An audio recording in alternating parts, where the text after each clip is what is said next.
எடுத்தாங்களே அது. இல்லையே, பேப்பர் எஜ்ஜிலே இல்லையே. நம்ம பொடி பண்ணி போடுறதுல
A cordial welcome and a happy morning to one and all present here and the online participants. The Don Bosco Theological Centre, Kavarapettai, is indeed exultant to host the Theological Symposium for the academic year 2021-2022 on the Apostolic Constitution, Pascite, Gregem, Dei, that is, tend the flock of God. The focal point of law is the right use of freedom. Law does not curtail autonomy of the individuals, rather ensures it. Law is the suit that protects the weak and the vulnerable in society. Law ensures the restoration of justice and order. Secular law works under the mechanism of punishment and retribution, but the divine law legislates on love and compassion. Hence, let us begin our theological symposium on Pascite Gregem Dei that deals with the sanctions and amendments to the Code of Canon Law with the prayer service. For Christ is the law and the lawgiver. In Matthew chapter 5, verses 17 and 18, Jesus says, "Do not think I have come to abolish the law or the prophets. I have not come to abolish them, but to fulfill them." Let us seek his guidance. May I now invite Brother Michael Raj and his team to lead us into prayer.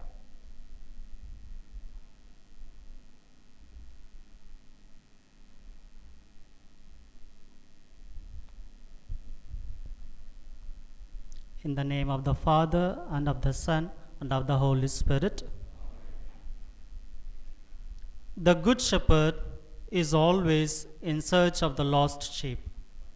His happiness lies in bringing back the lost sheep to the fold. Jesus, the Good Shepherd, constantly seeks to bring back the sinners to experience the love of God. May we pay heed to the Good Shepherd by prayerfully meditating on the audiovisual.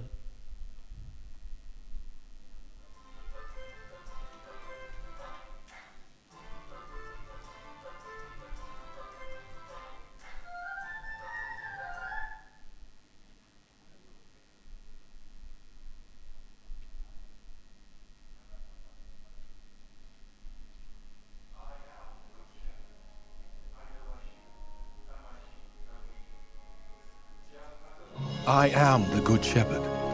I know my sheep, and my sheep know me. Just as the Father knows me, and I know the Father, and I lay down my life for the sheep. I have other sheep that are not of this sheepfold. I must bring them also. They too will listen to my voice, and there shall be one flock and one shepherd. The reason my Father loves me is that I lay down my life, only to take it up again. No one takes it from me, but I lay it down of my own accord. I have authority to lay it down, and authority to take it up again. This command I received from my Father. As St. Augustine says, to sing is to pray twice. Let us invoke the presence of God amidst us by singing the song, "Shepherd me, O God."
The Word of God restores the soul and imparts wisdom. Let us meditatively listen to the Gospel reading that instill in us the right perspective of punishment, that penalties and corrections are also instruments of grace in the Church.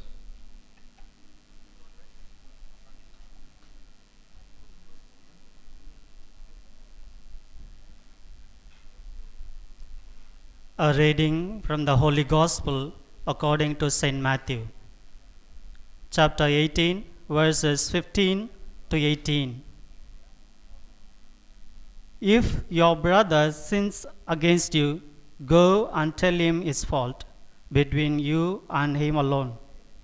If he listens to you, you have gained your brother. But he does not listen, take one or two others along with you, that every charge may be established by the evidence of 2 or 3 witnesses. If he refuses to listen to them, tell it to the church. Let him be to you as Gentile and a tax collector. Truly I say to you, whatever you bind on earth shall be bound in heaven, and whatever you loose on earth shall be loosed in heaven. The Gospel of the Lord.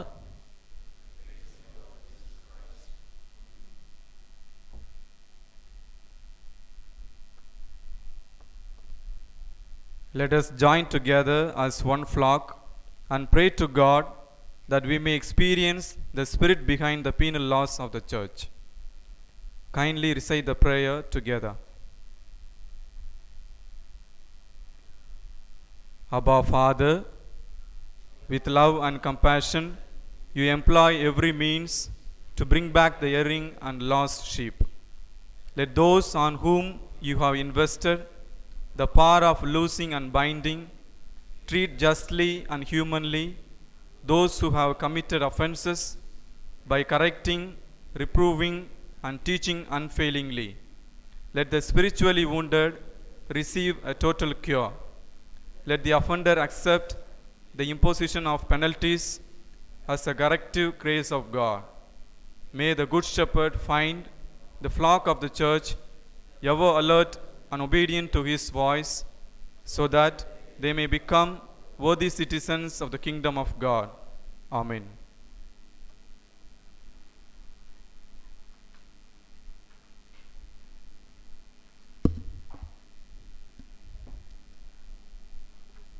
We thank Brother Michael Raj and his team for guiding us into prayer.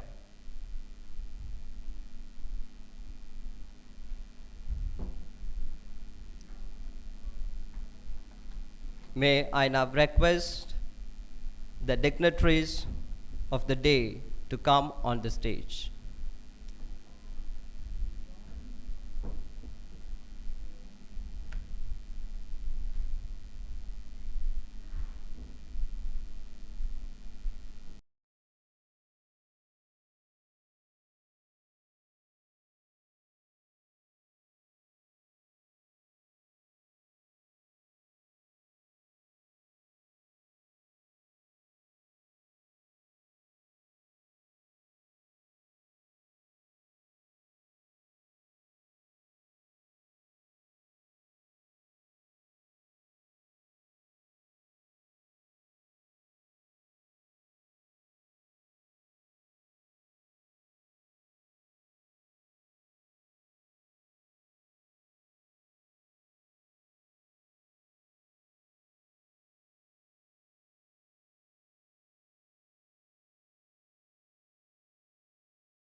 The birds sing the composition of the wind.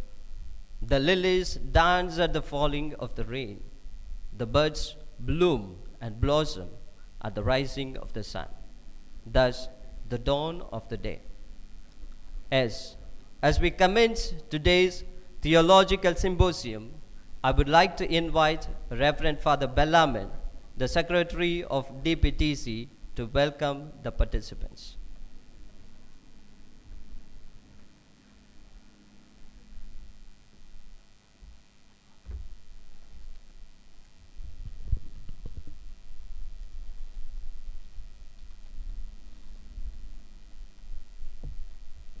Good morning, one and all. I am so delighted to stand on behalf of the Theological Institute to welcome you all, those who are here in this hall, as well as those who are following online.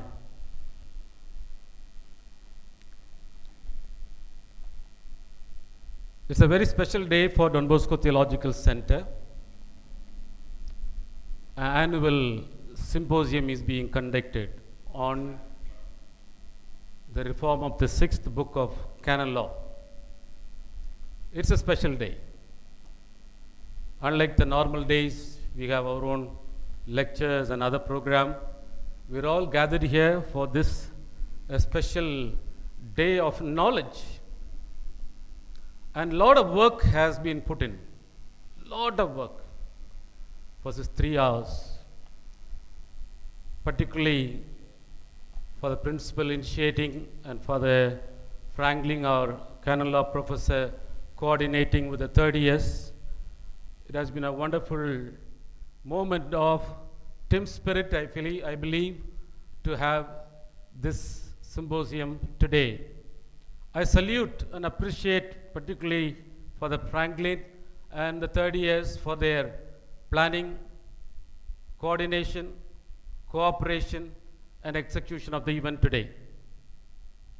And for all of us, for the others, I think it would be a very beautiful moment for us to learn what is this about, what is this reform is about. And we are initiated today from the time the MCs brought in to the prayer as well as other direction that they have given to us. This provision that was initiated in 2007 from 1983, we know that we have this canon law. Then this the reform was initiated in 2007 by Emeritus Pope, and on the 1st of June that it was promulgated, and from December 8, 2021 it is going to be in effect. We are ahead of time. My God, Don Bosco Institute is ahead of time. On the 8th of December, this is going to be in effect, and we are already ahead of time to understand what is it about. And as shepherds, priests, students moving towards their priesthood should be full knowledge of what it is about. This is very important. That's one of the purpose. That's one of the purpose. And on this day, we are very happy, extremely happy to have two resource persons. I think Franklin was able to contact them and they made themselves available. First of all, I would like to welcome Father Philomindas, Dr. Philomindas, who is a director of the TNBCLC, I suppose, Tamil Nadu Biblical Liturgical Catechetical Centre, Tindivanam, which does fantastic work animating in three particular levels the church in Tamil Nadu. And he is the director. And for us to come over from the Tindivanam to be available to do this beautiful service, I think excellent, Father. Thank you for your availability. And on behalf of the Don Bosco Theological Centre, I would like to welcome you. Give him a loud applause and welcome him. May I ask Dr. Bosco, our principal, to don a panade as a sign of that. Surely there will be more description about him before he gives a talk. Father, welcome. Welcome. Welcome, Father Philomindas. And we have Father Antony Joseph from the Diocese of Chingleput, again doctor in Canon law, Dr. Antony Joseph. He had already been here, advanced actually. Yeah, yesterday itself we were here taking the class for the 4th years, and you made available even for this day to explain some part of this reform. Father Antony Joseph is the Chancellor of the Diocese of Chingleput, and surely his willingness to come over and to be available for this resourcefulness to be given to us, I think that is something wonderful, and we are grateful. Let us welcome him with again another loud applause to our community. Father Antony Joseph, welcome. May I invite Dr. Emmanuel, our professor, to dawn upon our day and to welcome him. Even about him, before he gives the talk, there will be more description. Once again, give a hand, please.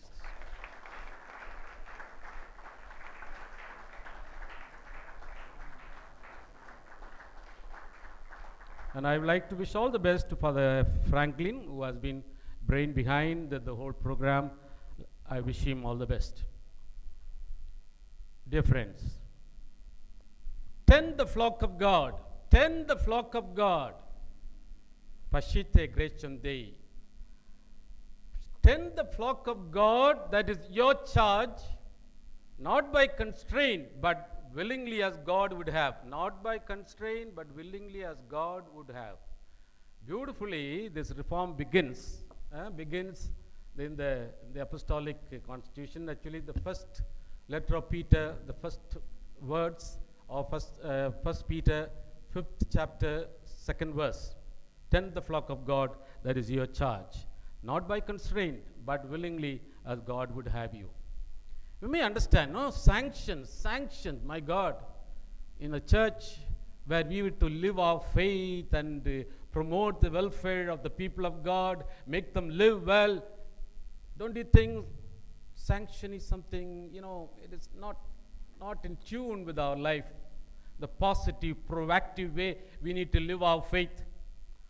But the current time of transition in the church has made this event has happened, or this reform has to come. In order to respond adequately to the needs of the church and throughout the world, respond adequately to the needs of the church and throughout the world, and therefore the church wants to address the restoration of the demands of justice. Church is just. Church is loving. Church is just. The demands of justice, the amendments of the offender, and the reparations of the scandals which damage the faith and the life of the people of God. Look at that. The faith and the life of the people of God cannot be ruined.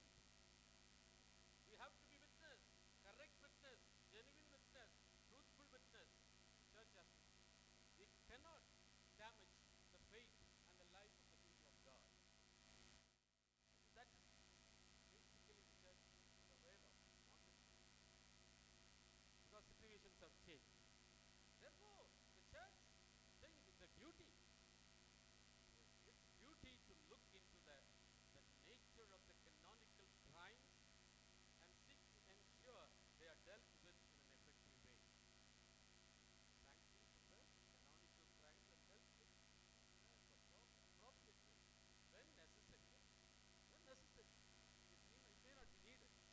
It may not be needed. Very beautiful. We have brought in the verse of the gospel where the spirit is fine, there is no law needed. The spirit is bad, law is needed. And therefore, the church wants to avoid more serious evils and to soothe the wounds caused by human weakness. The church was reluctant to be hiding such things. It was reluctant to do that. But it cannot be taking that stand anymore. It is a church of mercy, is it not? We celebrated the year of mercy. It is a church of mercy. At the same time, it's also church of correction. Mercy needs also correction. Mercy needs also corrections. Mercy requires correction. Charity and mercy require also straightening what at times becomes crooked. Yeah, I am charitable, I am merciful, but I see something is crooked there. I must make it straight. I must make it straight. And the church, it cannot run away from that beautiful responsibility. And therefore, dear friends, those who are gathered here as well as those who are following it online, we need to acquire this knowledge well. I think that's the purpose all of us are here. We need to acquire the knowledge of the law and how it can be applied. How it can be applied. I think we must be, as pastors, shepherds, we must be right people to explain it rightly and also execute it rightly. No, we must be right people to explain as well as to execute rightly.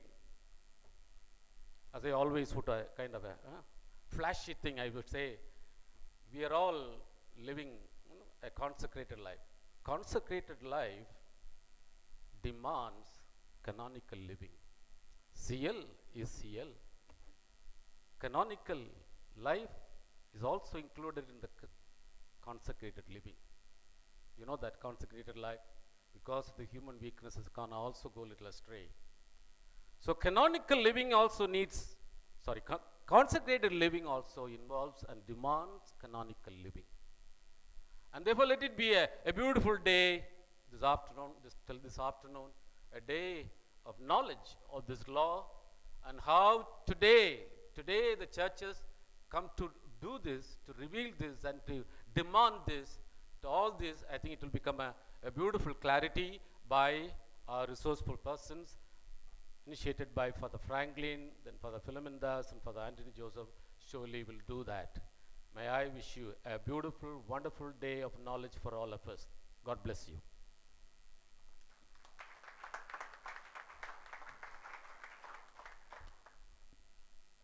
A heartfelt thanks to you, dear Father Bellarmine, for your words of welcome and insight. I now request the dignitaries to take their seats in the front row.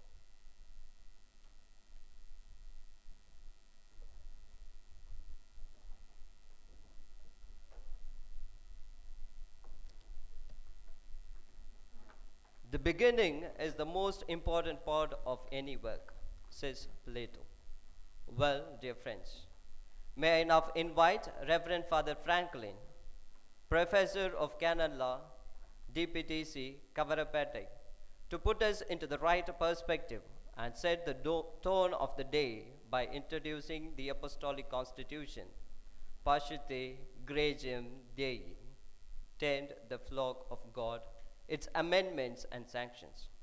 Reverend Father Franklin holds licentiate in Canon Law from the Salesian Pontifical University, Rome.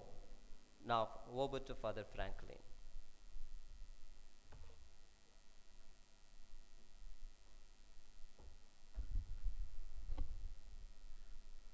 A very good morning, dear fathers, brothers, and friends who are online.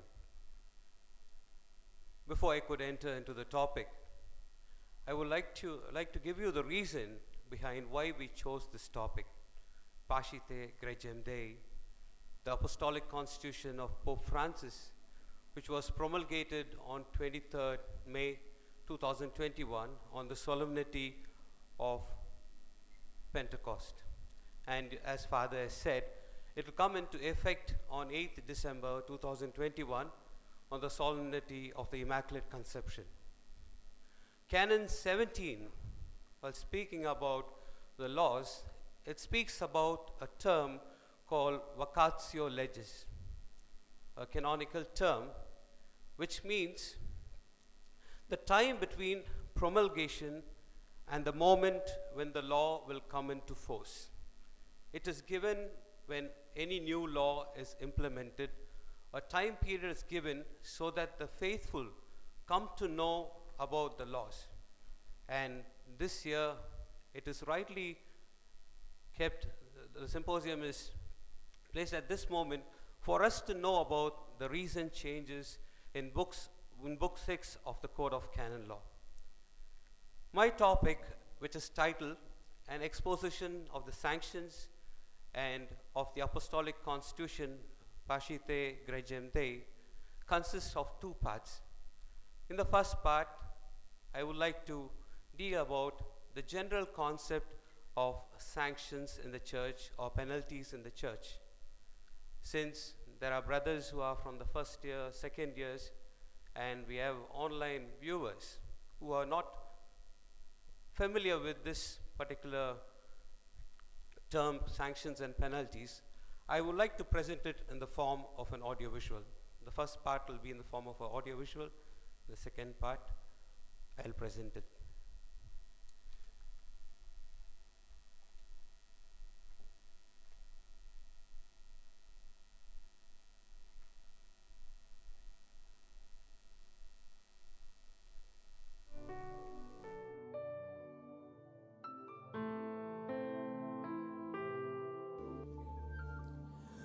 One might wonder, what is the need for penal laws in the church?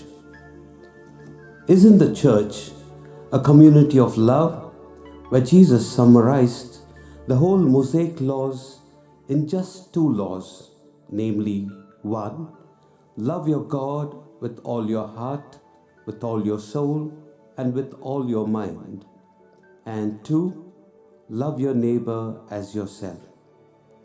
Isn't love the supreme law of the church? Then, what is the purpose of penal laws, which are laws providing for penalties or punishments for crimes in the church? We cannot deny the fact that the church comprises of both saints and sinners. The church is both holy and yet is always to be made holy. The limitation of human condition is often reflected through sin. The sinful behavior of some of its members not only arouse disturbance within the faith community, but also attacks the integrity of the community's faith, communion, and service.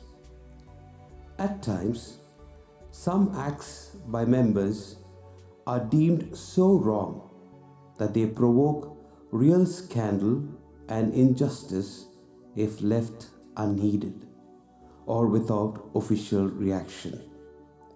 Thus, ecclesiastical penalty is imposed on the offender who is deprived of certain spiritual or temporal goods as punishment for an offense. Penal law is an instrument of grace in the church. It is an occasion for justice in the church, a justice that leads to a conversion of heart which draws one to communion with God. It seeks to maintain the right order, and when the right order is violated, to restore it. Penal law outlines when an offender should be punished, the severity with which he or she should be punished, and the purpose of punishment. Penal law, in short, helps the church to restore order when the rules have been broken. The church has an innate and proper right to force offending members of the Christian faithful with penal sanctions.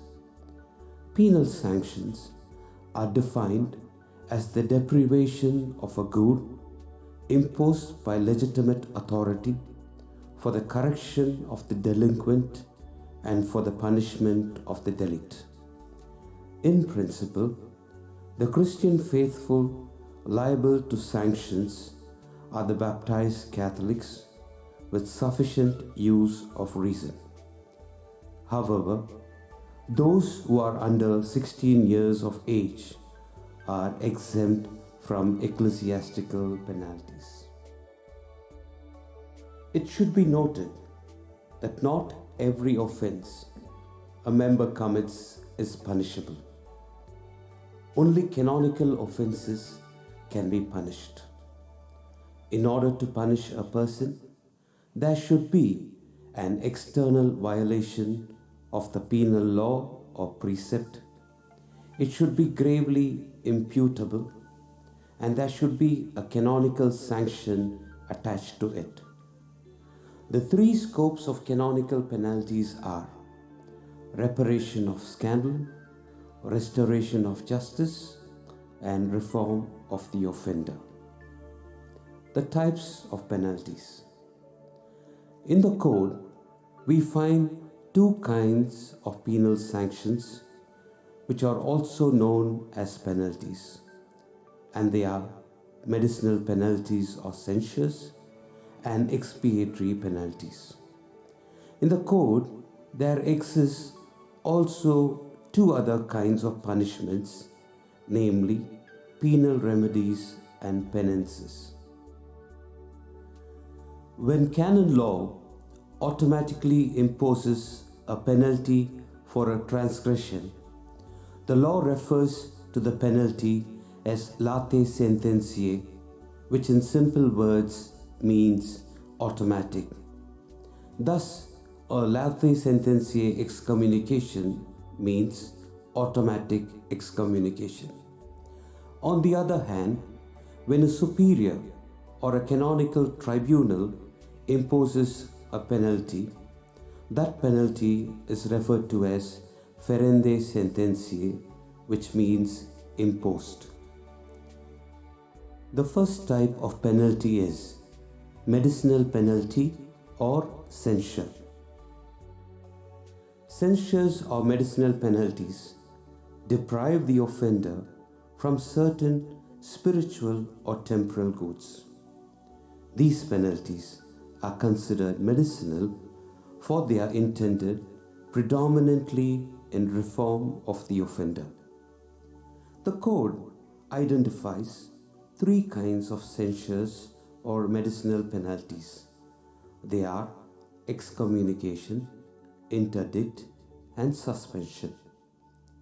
All Catholics are subject to the medicinal penalties of excommunication and interdict, but only Catholic clerics are subject to the medicinal penalty of suspension. Excommunication. Excommunication is the most serious type of censure. There is a false impression that when a person is excommunicated, she or he is no more a Catholic.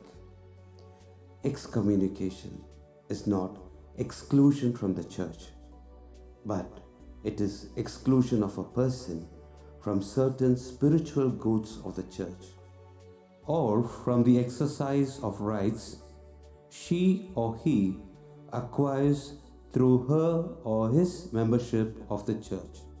An excommunicated person is forbidden from having any ministerial part in the celebration of the sacraments, to receive the sacraments, and to exercise any ecclesiastical offices. Interdict is a censure which does not deprive the faithful of communion of the Church, but it deprives them of certain spiritual benefits, including prohibition from public acts of worship and celebration of the sacraments. Suspension.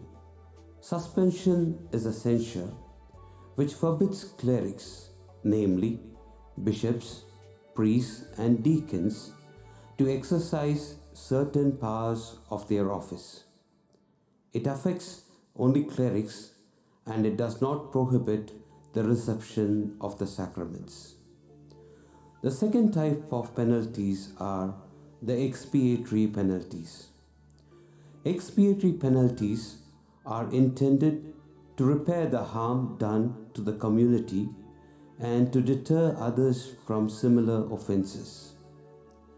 While expiatory penalties also seek the reform of an offender, the primary focus of such penalties is to repair scandal and to restore justice.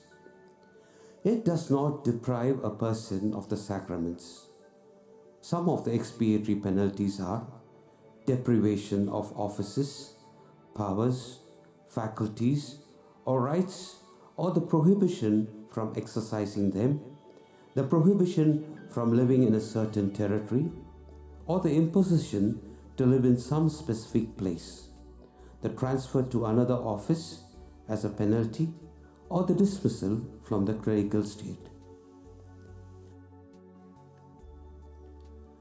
Penal remedies and penances.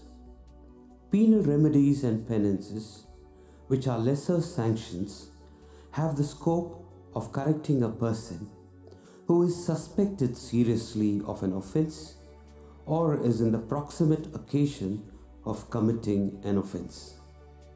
In fact, they are intended to stop small problems from developing into larger problems which require expiatory penalties and censures. The penal remedies are warnings and corrections. Penances. The imposition of penance presupposes that the crime has been already committed in the external forum. A penance can be imposed in the external forum whenever the behavior or conduct of an offending party merits such a sanction. It consists of some works of religion, piety, or charity, which is imposed for some offense. The imposition of penances is a juridical act reserved to the ordinary alone. Penal law, like all other ecclesiastical laws, intends to promote the salus animarum, that is, the salvation of souls.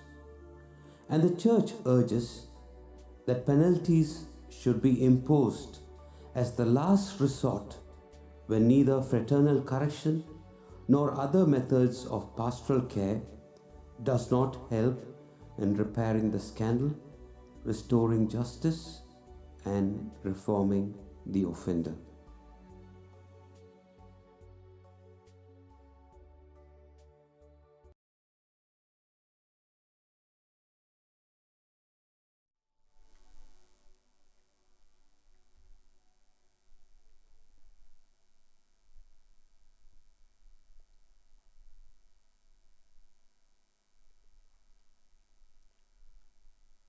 Now we shall enter into the second part, which is the exposition of the Apostolic Constitution, Pascite Gregem Dei, and the revised Book 6 of the Code of Canon Law. The particular amendments and the various changes will be dealt by Dr. Philomindas and Dr. Antony Joseph, while I'll be narrating only the motive behind it and the various stages that the reform took place.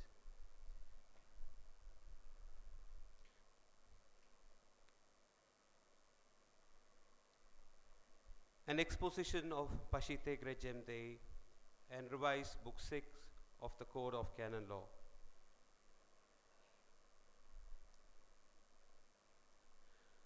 The Code is certainly subject to prudent and informed periodic modifications. The rapid changes in society and in human behavior seem to require suitable adequacy of the norms concerning penal matters currently operative in the Church. The long-awaited and much-needed reform of Book 6 of the Code of Canon Law, which contains the regulation on sanctions of the Church, saw its daylight through the promulgation of the Apostolic Constitution, Pascite Gregem Dei, which means tend the flock of God, by His Holiness Pope Francis on 23rd May 2021 on the solemnity of the Pentecost.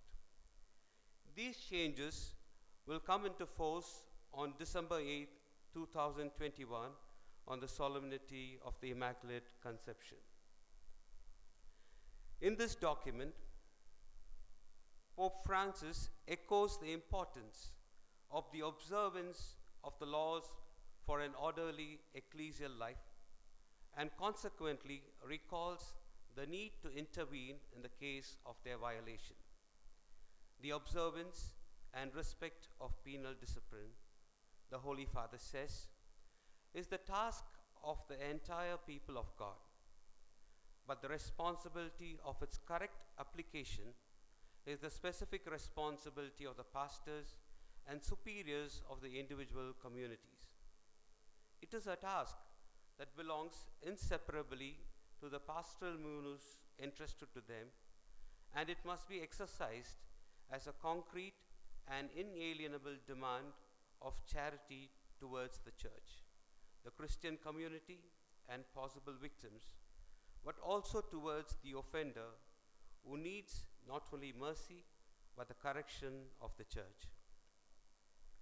Reasons for the reform. Pope Benedict XVI, who initiated the task of reviewing and revising Book 6, clearly pointed out that canon law must keep up with the changing circumstances of the historical reality of the people of God. He stressed that it is very much needed to abrogate norms that prove antiquated, to modify those in need of correction, to interpret in light of the Church's living magisterium those that are doubtful, and lastly, to fill possible lacunae legis. In the years immediately following the promulgation of the 1983 Code of the Canon Law, it became apparent that the penal discipline contained in Book 6 did not meet the expectation it had raised. The current code was drafted in a period that was a bit inexperienced with regard to the need for a detailed prescription of offences, procedures for investigating them, and penalties to be imposed on the guilty. It reflected a feeling that we are all good and that penalties should be rarely applied. It should be noted that the canons concerning penal law had been significantly reduced in size compared to the 1917 Code, which contained 220 canons. But above all, the basic orientation of the system had changed. The new texts were often indeterminate precisely because it was felt that individual bishops and superiors, whose task it was to enforce penal discipline, would better determine when and how to punish in the most appropriate manner. The juridical experience of the Church in the recent decades reveal that pastors have used the canonical penal system too sparingly in exercising their function of governance. Unlike other texts of the Code that were redefined according to the experience of the norms given ad experimentum in the post-conciliar period, the important changes contained in Book 6 did not have the opportunity to confront the reality of the Church beforehand and were promulgated directly in 1983. The experience immediately demonstrated the difficulties faced by the ordinaries in using the penal norms in the midst of such indeterminacy, to which was added the concrete difficulty of many of them in combining the demands of charity with those required by justice. Moreover, the disparity in the reactions of the authorities was also a cause for the concern in the Christian community.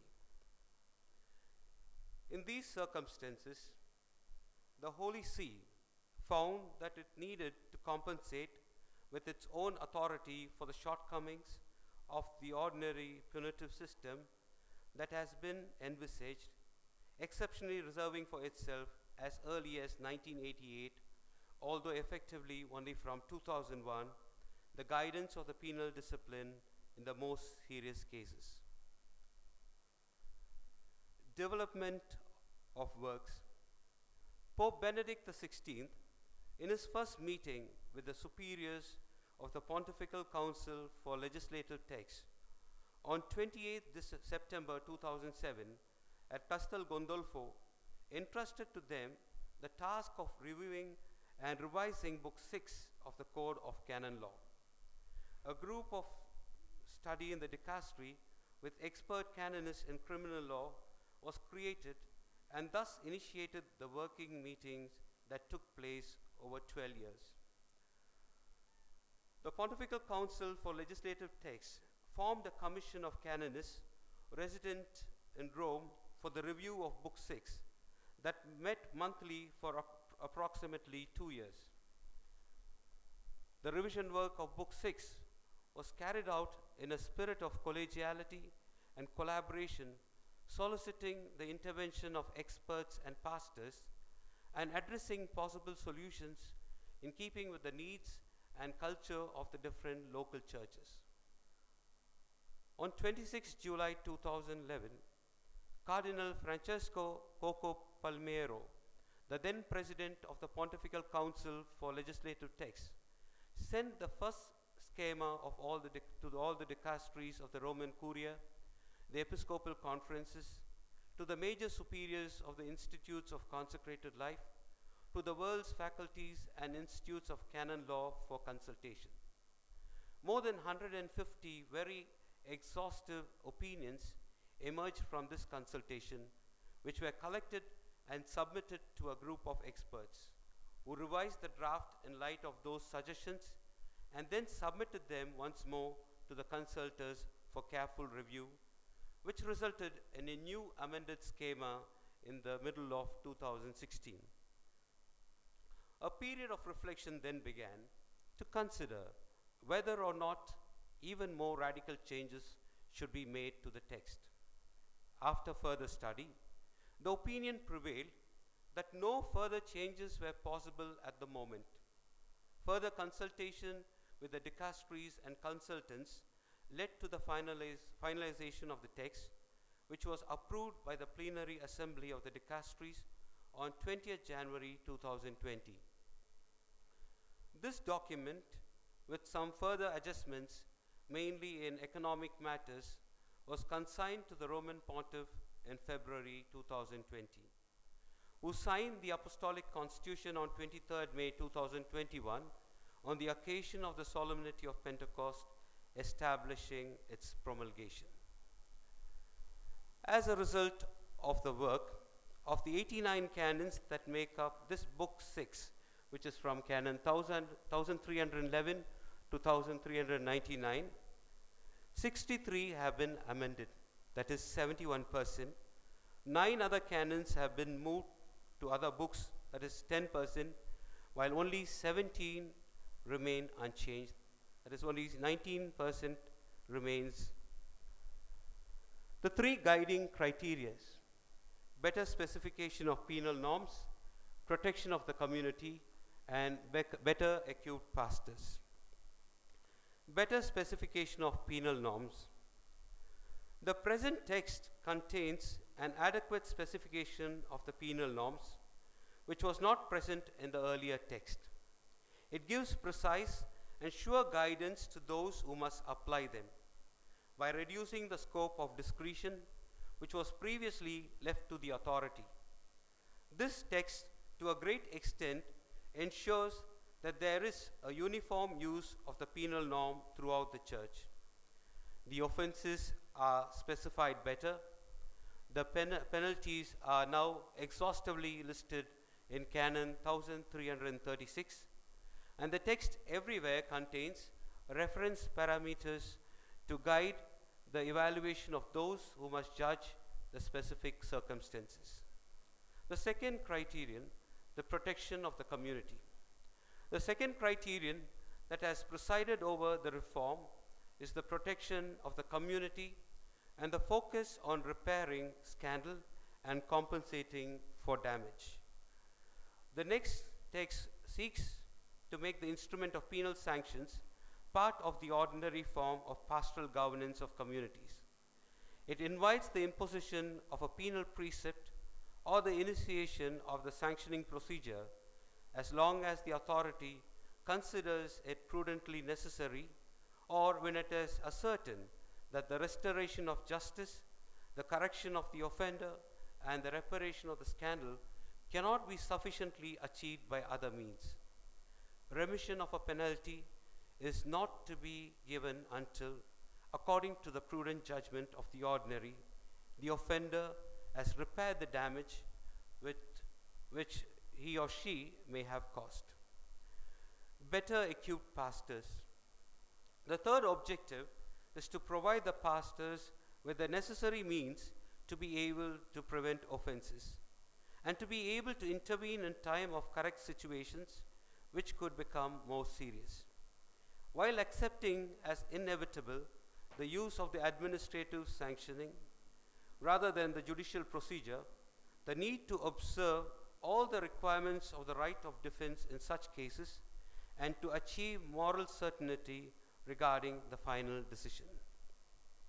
To conclude, Pope Francis concludes the Apostolic Constitution with a strong hope that the revised text of Book 6 of the Code of Canon Law will be an instrument for the good of souls, and that its prescriptions will be applied by the Church's pastor whenever necessary, with justice and mercy, in the awareness that it is part of their ministry as a duty to impose punishment when the good of the faithful demands it.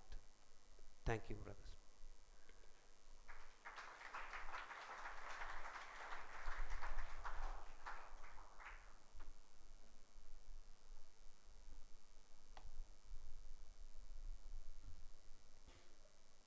The secret of getting ahead is getting started. Thank you, dear Reverend Father Franklin, for your precise introduction on the new amendments and sanctions in the Code of Canon Law. May I now invite Brother Albin to introduce to us the second speaker of the day, Reverend Father Philomindas DCL, Director of Tamil Nadu Biblical, Catechetical and Liturgical Centre, Tindivanam.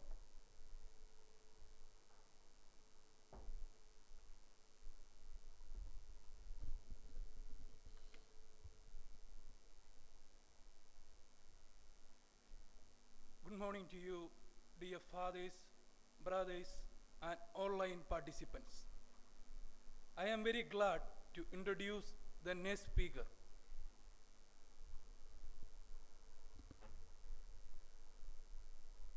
Reverend Father M. Philomindas is a zealous priest from the Diocese of Kumbakonam, Tamil Nadu, India.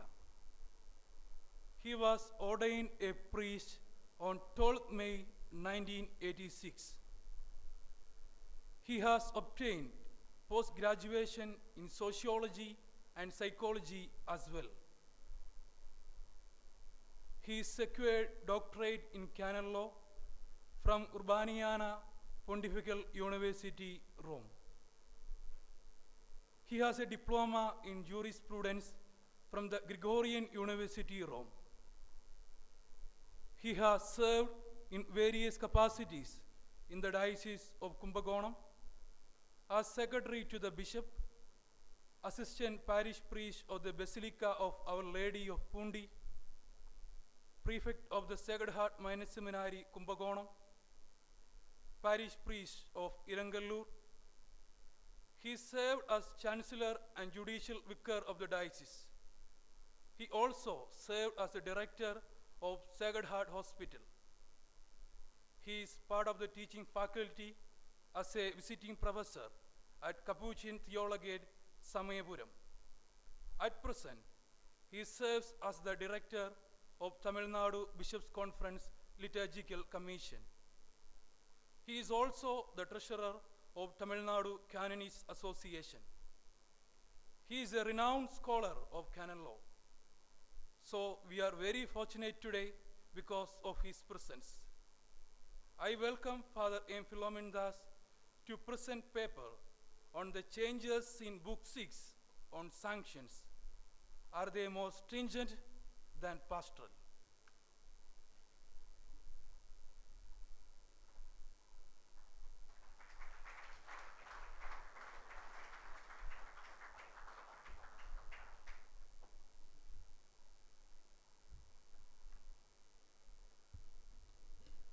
Good morning, dear fathers, dear brothers, and my dear friends and viewers online.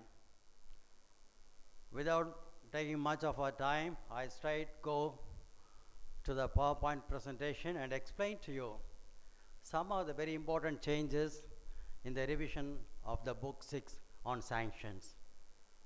Can I make use of the other phone and just walk? Huh?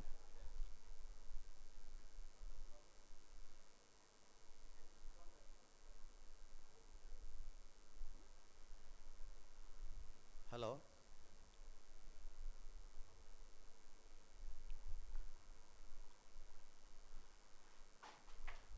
Yes. And the Father has explained the aims of revision and everything. In short, to bring back to our memory, the present situation is not only the change of time, but the change of epoch, that is change of the era. The whole shift has changed from one understanding to other. So, in this constant change of the society, the human needs and aspiration, behavior system, everything also changes. Accordingly, the church should respond positively, adapting its own methods, appealing to the modern day society. So based on that, Pope very much insisted on the importance of renewing ourselves, renewing the church in order to satisfy to the present situation of the world. And secondly, he wants to bring out little clearly the relation between charity and recourse. Every time we say, whenever we come across the canon law, or for that matter on sanctions in a special way, we think that it is just harassing the people or the clergy. It's not that. The sanctions and church, or for that matter canon law, it's pastorally oriented. Whenever the canon law is very much implemented in the spirit of love and charity, surely it can be the best pastoral tool handling the situations already from the parish. That's what we know from the experience. So that's how these changes brought back once again a closer balance between the charity as well as the recourse. Because whenever the circumstance, the justice demand sanctions, otherwise immoral conducts or the offense unattended, they create scandal, sometimes a grave scandal, and at the end there is a big confusion in the society, in the community, in the church.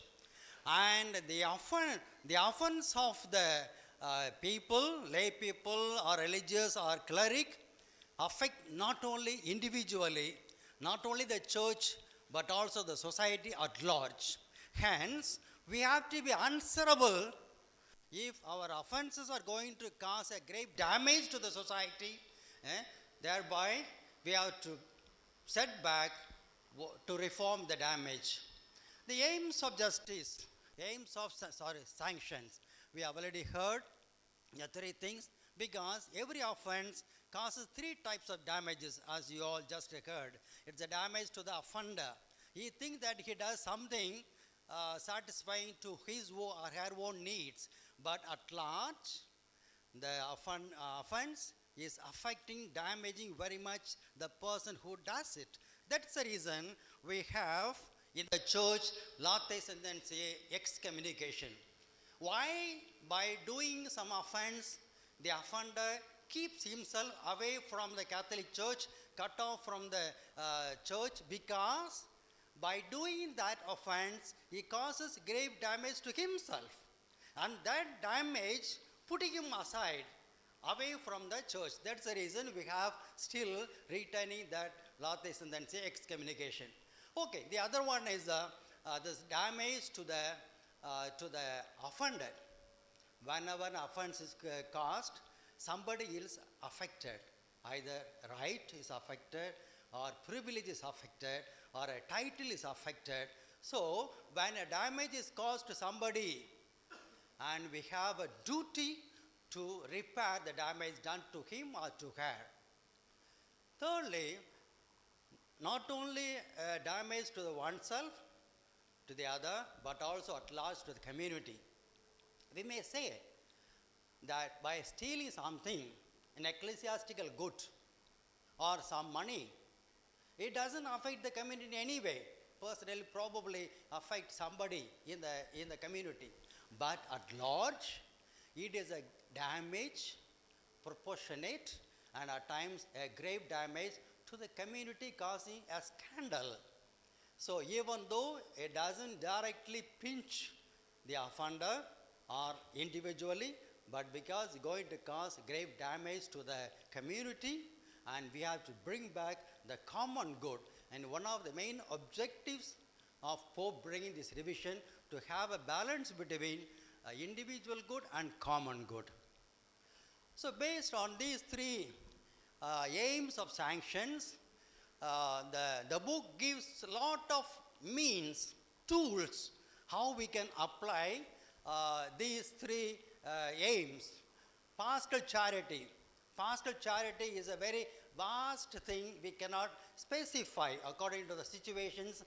Those who are in the office, in the function, or in the authority, they have to discern what are the pastoral charity that demands to apply some tools to correct their subjects. An example of life. The exemplary life of those who are in the position demands very much. Instead of talking to others about the sanctions or about the good behavior, when those who are having the functions or those who are in the post of superiors, when they are following that, they give a very good example for their subject for others. And advice, you know, what do you mean by advice? And exhortation. Whenever someone is just crossing the borderline from doing good to the other side, and we find he is in a very delicate situation, very delicate zone, and he needs to be admonished by somebody who is responsible. Periodic or at the beginning admonition would have given him, helped him very much, than keeping quiet and finally punishing him at the end. So exhortation, maybe personal warning or correction, all those things, even in a smaller way, we are doing in the formation houses. And then penal precept or vigilance or penance, this penal precept, vigilance will come a little later. And at last, imposition of penalties and declaration of penalties. I hope you know the difference between declaring the penalty and imposing penalty. Or do you want me to just say a word? Okay. When someone does something wrong, late sandaniye excommunication or censure, late sandaniye censure, take for example in common, and it keeps someone away. But how does the community know about it? There should be someone who has to come forward and say, so and so has committed an offense that causes him out of he keeps himself out of the church, from depriving himself from enjoying some spiritual benefits. Okay. So the person who is responsible to say that so and so committed an offense, that incurring him late sandaniye excommunication or interdict or censure, sanction or suspension, that person declares. So the bishop or the provincial, he declares when an offense is done by someone.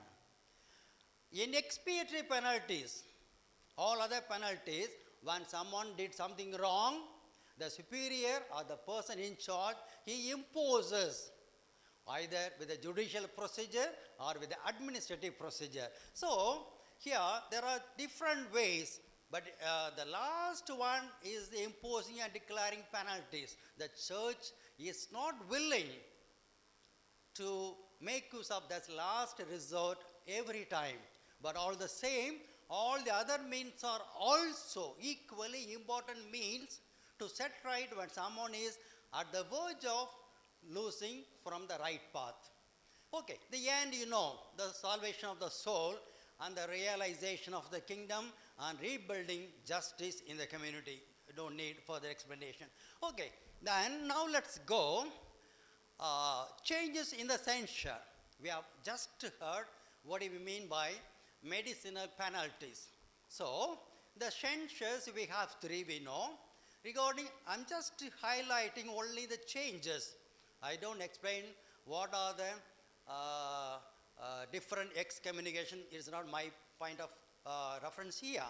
But the changes would be, if someone is excommunicated and there are sanctions, one of the sanctions included in the book is the prohibition in active participation in the liturgical celebration. Earlier it was not there. He will be forbidden either to celebrate or to have other sacraments done, but nothing said about participation. For example, a suspended priest is suspended not to celebrate any sacrament or sacramental. But he goes to a shrine or even to a group of formation house where they are celebrating a feast, and probably a Don Bosco feast, and he comes, suspended priest comes, and actively he participates. You know what do you mean by active participation? But now the sanction says, if someone is under censure, this type of prohibition can also be imposed on him, preventing him to participate actively in the liturgical celebration.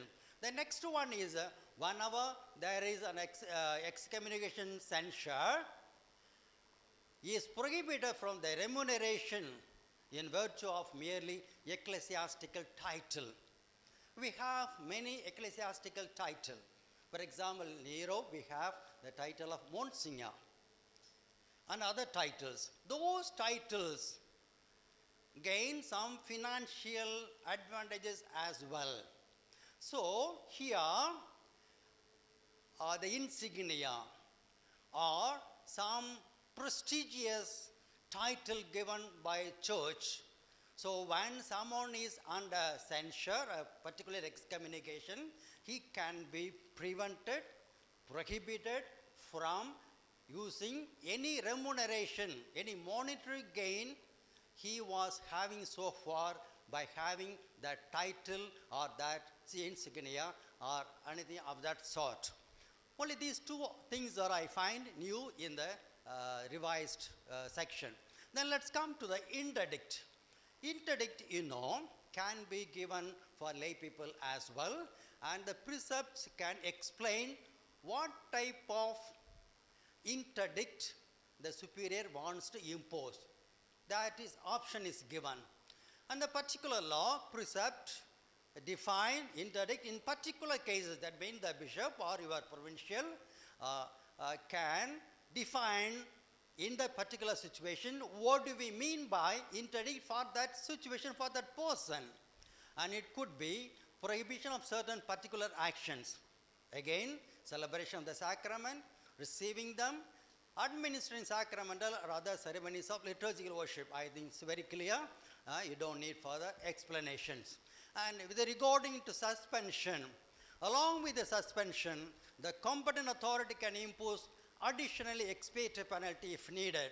Here we have a little difference.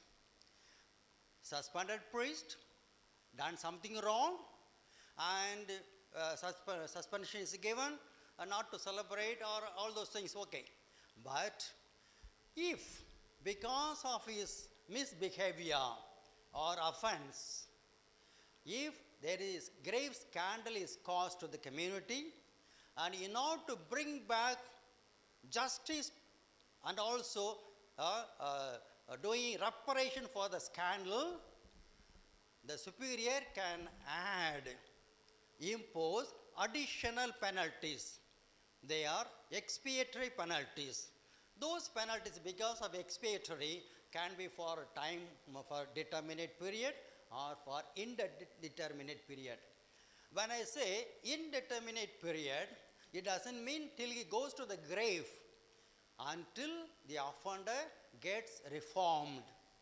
When the superior knows that the man has changed himself and there is no need for once again to putting him aside, then the expiatory penalty can be removed as well as the medicinal penalties.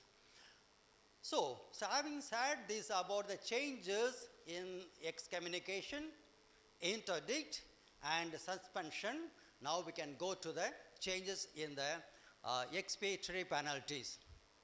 As we know, there are four categories of expiatory penalties. They are called order. That means impose to do something, an order to stay in a particular place, an order to stay or to do only particular thing. Okay. So the next one is a prohibition from the exercise of power of order, power of governance, or exercise from some right, privileges, or insignia, or titles. That is prohibition. He is temporarily suspended to have those things on his favor. The third one is the deprivation. That means he was holding something and from hereafter it is deprived from him. Deprivation of office, duties, ministries, functions, power of governance, etc. Here we have deprivation taking away, either temporarily or permanently, transferring him from the parish. Transfer looks to be a deprivation from his office. The last one, dismissal from the clerical state. That is very extreme. Okay. And what are the changes we have in the revision? To impose an order to pay a fine or sum of money for church's purpose. Normally, in the parish priest, when they ask us, what shall we do? Someone married outside the church comes back, what shall I do first? Some penalty, I say. He will ask immediately, what type of penalty? I will ask, you as a pastor, you design what type of things you can do. Some common punishment. And you will say, immediately, can I make a fine? Because it is easy, bring some income to the parish as well. So normally that has been a practice. But in the civil system, fining somebody is one of the very ordinary means of imposing a punishment. You all know from the civil court. So now the church has taken it as well into the canonical system, paying a fine or a sum of money, but it should be guided from the Episcopal Conference. Otherwise, if I like somebody, I'll fine only 1 rupee.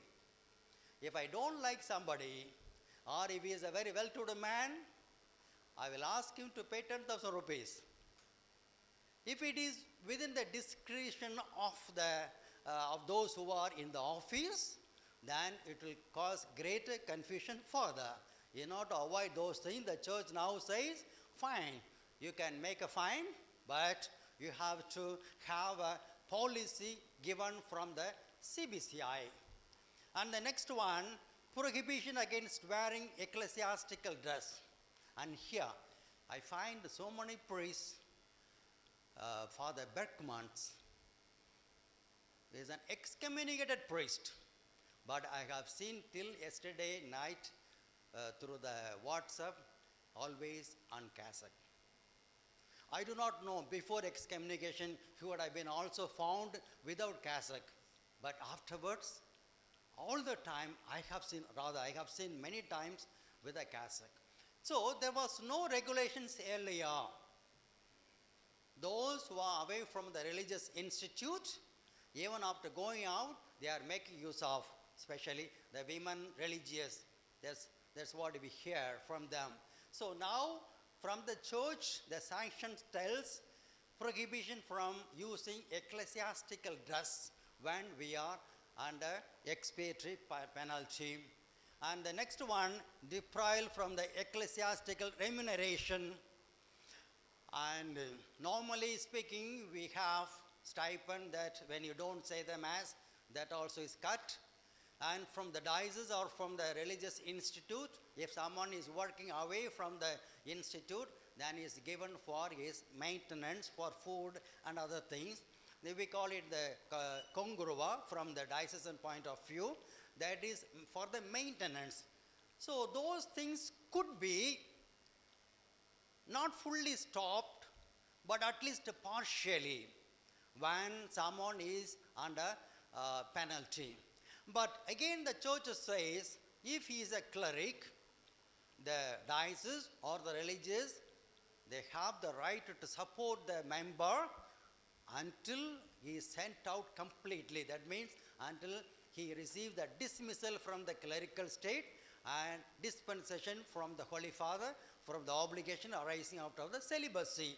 So till then, either he considered to be passive member or still in the diocese incoordinated, for which the diocese has to maintain him for his support. So these are the things, all the same. Okay, last one, the expiatory penalties mentioned, a very important canon, as Father said in the first section, 1336, paragraph 2 to 4, especially 3, not under the pain of nullity. That means whenever there is a deprivation, if someone does it, is under pain of nullity, okay, someone, they should not hear the confession, a suspended priest. And for some reason or other, there are two special reasons that we know. Apart from those reasons, he went and heard confession. Those things are, do not come under pain of nullity. That means the confession he had is valid or not. You people have studied. So valid. Not only by Ecclesia Supplet, but also because the application of this canon, of course, after 8th of December. Good. Can we go to the next one? Okay.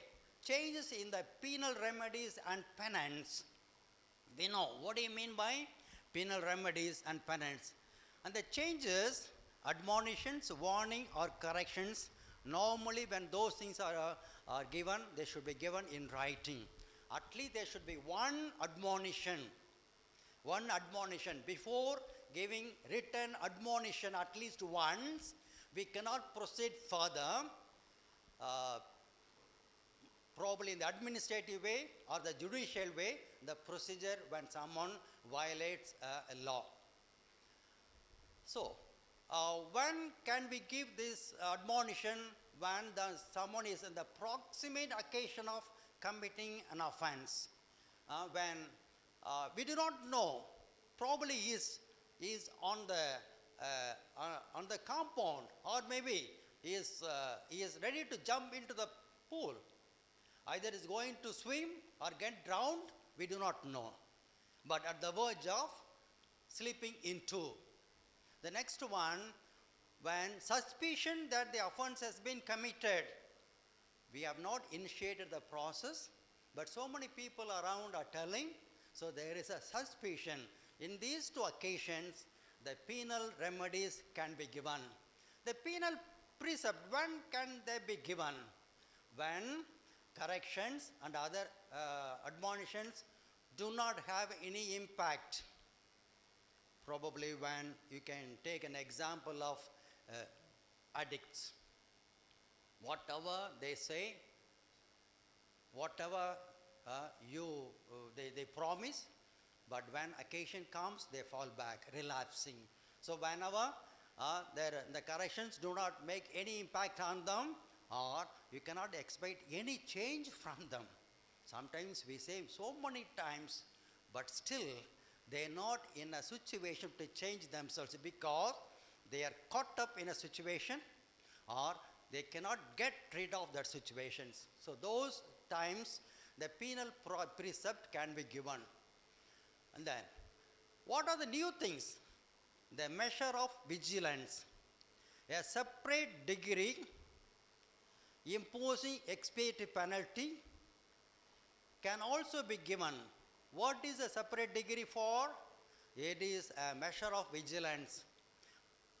Someone has violated a norm and an offense created and a punishment given, but still, even though he has undergone the punishment of, for example, diocesan priest, he was sent to the monastery for 2 years and there he was wonderfully well.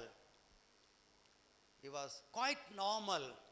He comes back, he is exposed to the same reality, and he probably may fall slowly into the same situation or same offense. In that case, the superior puts him under the situation of vigilance, under somebody's care or friendly corrections or doing something. So these are the measure of vigilance has come, a new change added in the revision. And the precept and the vigilance already been in 1917 code, but now removed in 83, and once again they reappeared in the revision book 6. Okay. Then another thing, prescription. This is a very, very important thing I have understood. The prescription means the right of a criminal action. That means the right of someone to approach the tribunal to punish somebody. Someone has violated me, my right. I wanted to defend my right. So, where can I go? I can go to the tribunal or to the bishop. How long I enjoy the right? The law gives a certain amount of time. Within that time, I must approach and approach to the tribunal in order to vindicate my right, in order to defend my right, in order to bring back my right. That time is called prescription. For any criminal offense, now we have 3 years as earlier. But the second category, for certain offenses, so far we have only 5 years. Now the revision has changed to 7 years. So someone enjoyed the privilege of approaching the bishop or the tribunal for 5 years. Now 2 more years are extended to him to go and get back what is lost because of the offense of somebody else.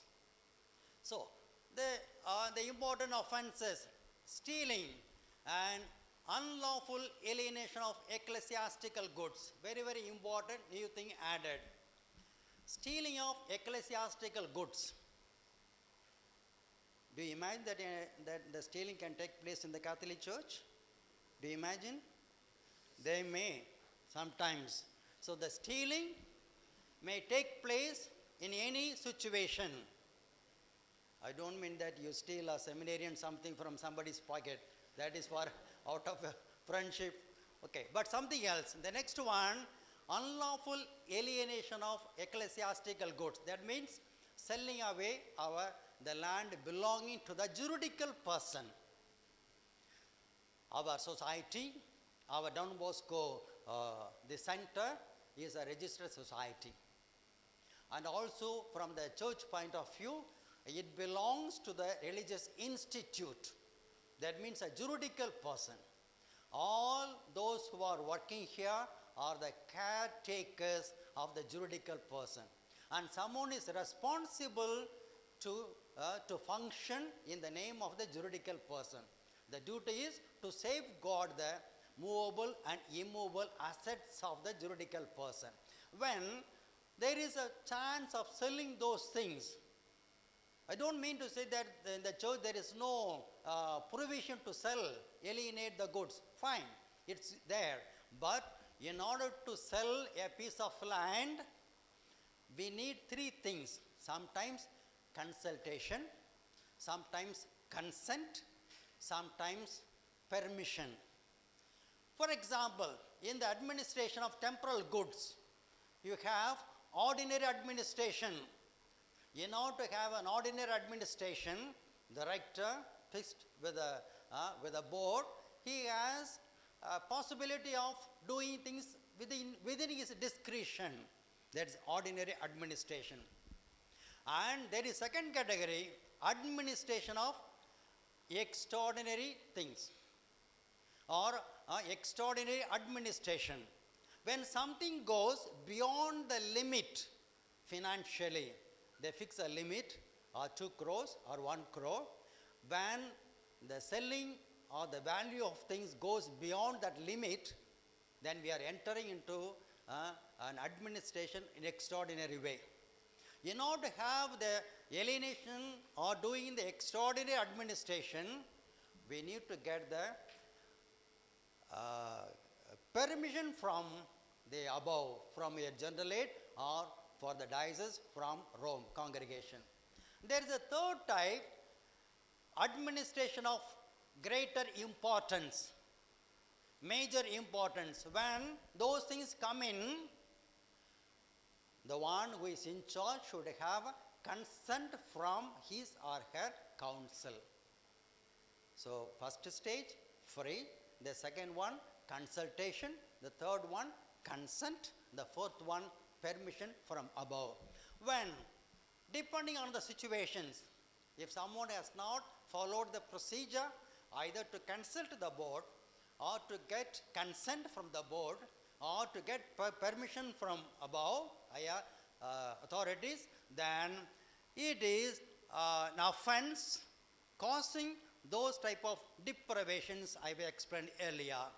The next one, giving and promising to give something to someone, making the person to act unlawfully. For example, someone, the parish priest is functioning and he is going and bribing him. Father, tomorrow that girl will come with a proposal for writing of the banns. I give you 10,000. Just inquire and dodge the case for about 3 months. Because I am loving her, she doesn't respond. Now they are arranging for a better alliance. I don't want. Okay, so you understand. Giving or promising, Father, you stop it, I'll give you something greater afterwards. Promising to give something so that the man is not doing his duty or is doing something opposite. When the girl comes, he says, you don't know that fellow? I know, he is from that town. You know how rogue he is. The proposed alliance. Somehow he says against, wonderful. And the next one, receiving and demanding something more. Something more. When the Mass stipend was just 70 rupees in the diocese, when I went to the parish, I said, 70 rupees is the amount fixed by the diocese. But if you think that you can pay little more to your parish priest when he celebrates Mass so devotedly, you can pay little more, even to 100 rupees, I said, but not less than 70. But from the next day onwards, people were coming and giving 100 rupees. It is not a violation. I am not just demanding, but someone says, just to give a baptism certificate, it's only 50 rupees fixed by the diocese, for example. And if someone demands 500 rupees more, it is an offense punishable offenses. There are certain offenses which are not punishable. We are not talking about those things. But here, these offenses, especially when we are meddling with the finance and infringing the rights of poor people, then the church comes forward to say, boy, you do these things, but you are under punishable offenses. Kindly take care of that. The next one, abuse of ecclesiastical power, function, or office. You know what amount of abuse of ecclesiastical power. If I do not know somebody, the poor catechist, because he has been for 10-15 years because something had happened between myself and the fellow. I don't want to keep him anymore, and then I do so many other things. I spoil his name and sending him out. So those things are punishable. And culpable negligence in exercise of office. Here, something very important comes. I do something when I am in the office, when my negligence, I don't do any harm positively. I don't spoil the name, but my negligence to carry out my duty. For example, the girl should go to the foreign country within 3 months to get united with the husband for her job. And 3 months, first month she is coming and asking marriage certificate. I do not give the certificate in time. Because of that, she lost a chance to get visa, and now she is not able to go. And my negligence. So by doing something, or due to my negligence not to do my duty on time, properly, probably he would have given after a month. And there is a harm to somebody. Or by doing something or negligence, we may harm the Christian community. Those areas we jump into the offense, punishable by legal sanctions. And then, cleric or religious engaging in trade or business. And there are certain areas which, with the permission of the bishop, the cleric or the religious can do. But apart from that, if you are doing anything wrong by meddling with a business or trade, for example, can you become a VOO? When you become a priest going to the parish as a parish, can you become a VOO? So those officers accountable to the government, we are not eligible. So if someone is meddling with those functions, they are punishable. And then cleric attempting marriage, I don't need to explain further, or living in concubinage. So, cleric abusing one's authority, committing an offense against 6th commandment, because someone is in power, he or she does something with one of her subordinates, and that subordinate, a secretary or somebody, unable to resist, even though that person is not actively cooperating, unable to resist. So here comes an abuse. Earlier comes abuse in the exercise of office, but here in the section comes abuse in matters of the offenses related with the 6th commandment. When anybody, not only the minor, also major, the subjects or even others, by having influence because of the position he enjoys or she enjoys, that is a punishable offense. Then the member of, so we are talking about the prescription. When someone does these things, the 7 years of prescription. When it comes 20 years for the minor abuses for the cleric. If the same offense is done by a religious brother or a religious sister, that is only 7 years. I asked somebody when online there was some discussion, he was also not able to say why. But in order to make sure a cleric should be all the more strict in the following of church laws, that's the reason why I think. Okay, shall we go to the next one? Okay, changes in the particular offenses, apostasy. Earlier it was, the name was said cleric, but now the term is used he or she. That means not only the cleric, not only the religious, even the lay people can fall into the crime apostasy. The next offense would be, here we have a few more offenses added. For example, teaching a doctrine condemned by the church, by Supreme Pontiff or Ecumenical Council, or teaching or holding anything against sacred magisterium. You have two aspects, magisterium and the ordinary magisterium. I think they would have explained to you when we are teaching something against, or when we don't accept what is said by the Supreme Pontiff or the College of Bishops when they are exercising ordinary magisterium, then it is a punishable offense. Then appealing to the Ecumenical Council or the College of Bishops, because the College of Bishops is the supreme authority in the church, as you have the general chapter. So, when someone against Holy Father approaches that Ecumenical Council, it is a offense and coming under the category of excommunication. Then, okay, the other things.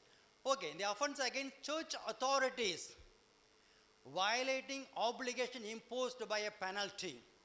The bishop has imposed a penalty on a priest, and the priest is not carrying out the penalty. He is asking to go to the monastery for 1 year, or probably to your center just for 6 months to be with you, but he doesn't go. So he incurs additional penalties. And then violating pontifical secret, then failing to observe the duty of executing a sentence. And the bishops or VFs or VGs or the provincial superiors, they are in a position to execute something when something above comes to them. When they fail to execute, then they themselves fall under a category of punishable offense. Then negligence in reporting an offense. Now, POCSO Act tells within 24 hours, if there is a minor abuse, the correspondent or the principal, or for that matter the bishop, should have the duty to inform the police. So in the same way, the church expects immediately it should be reported to the concerned authority. Shall we go to the next one? Okay, these are all the offenses against finance. I have already explained to you, I think, so I don't need to go further. We can go to the next slide. Okay, there are certain things, new changes given in the obligations. We have special obligations. For example, whenever you are appointed, you have the obligation to stay in the place and run the institute. If the rector of this house is appointed here, immediately the following day, if he goes and stays somewhere in another community, how can you run the community without a rector?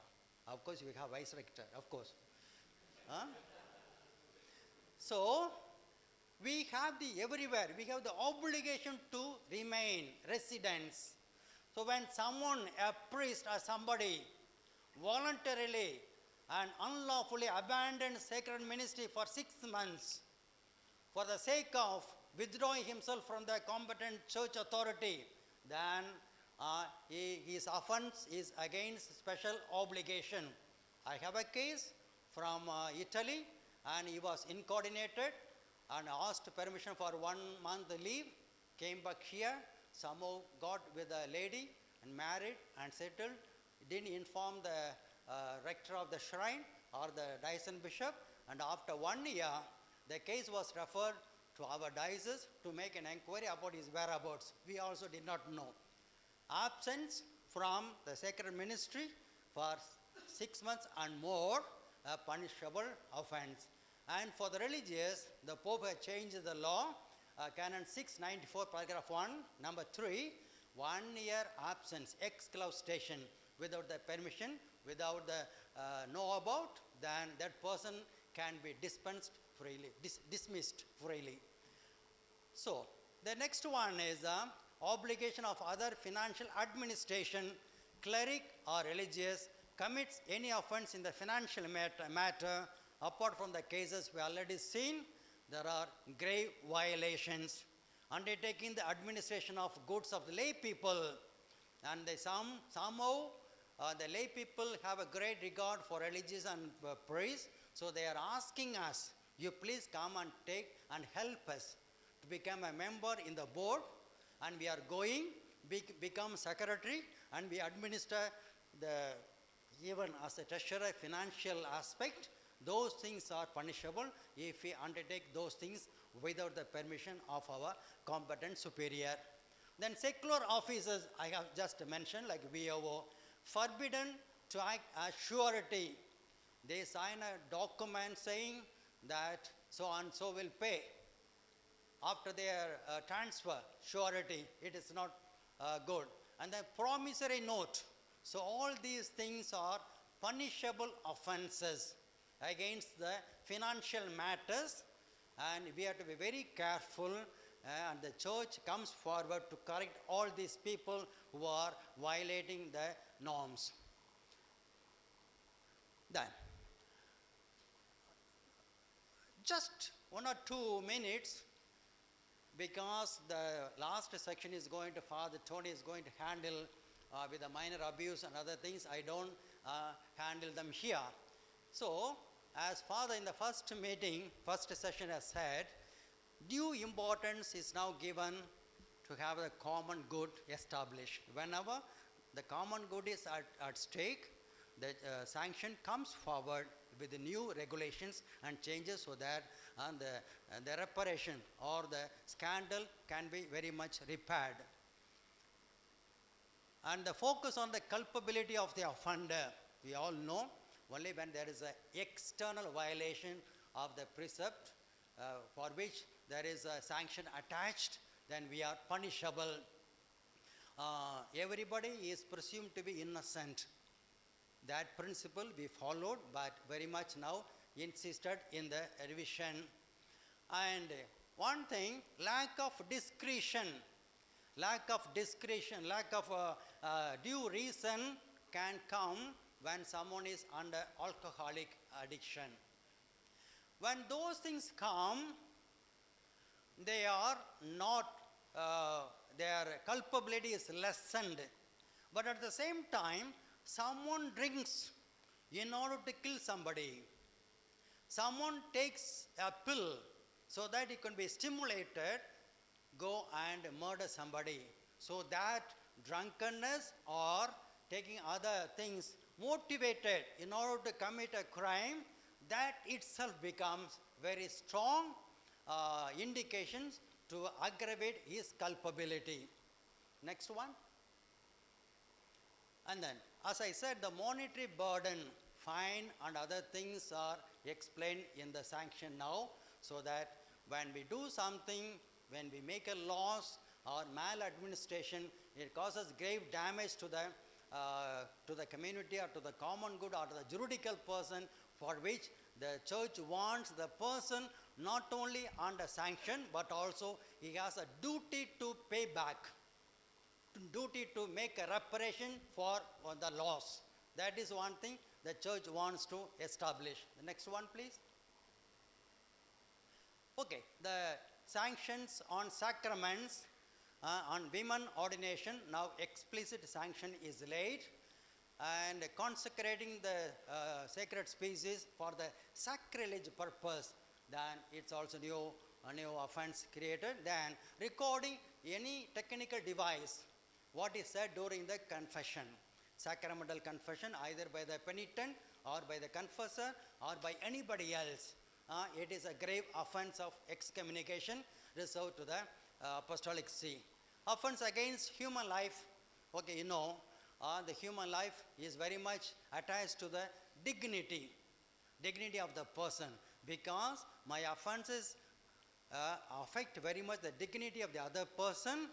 I am more culpable in front of the church as well as in front of the in front of the state.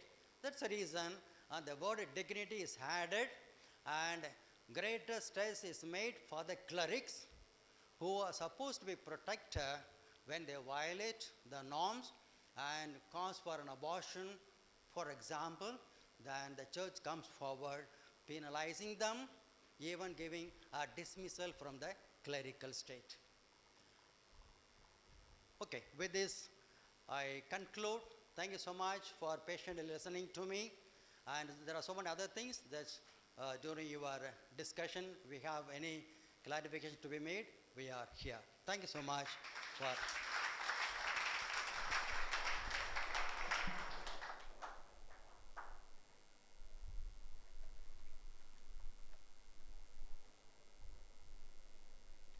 Thank you, dear Father Philomindas, for your intuitive and detailed presentation. Let us once again give him a round of applause.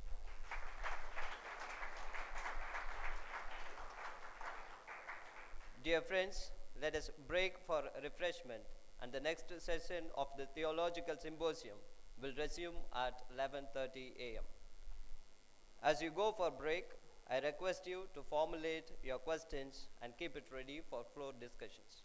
You may also give it in writing. Thank you.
Dear friends, the Catholic Church is a community of love, and there is absolutely no doubt about this.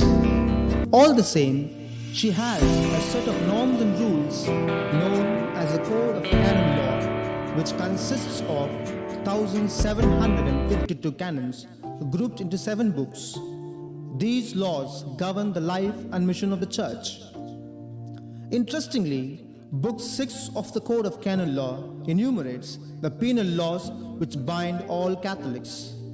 Indeed, the long-awaited change of the penal laws has finally seen the light of the day through the Apostolic Constitution of His Holiness Pope Francis, Pascite Gregem Dei, Tend the Flock of God, promulgated on 23rd May 2021, and these laws will come into effect from 8th December 2021.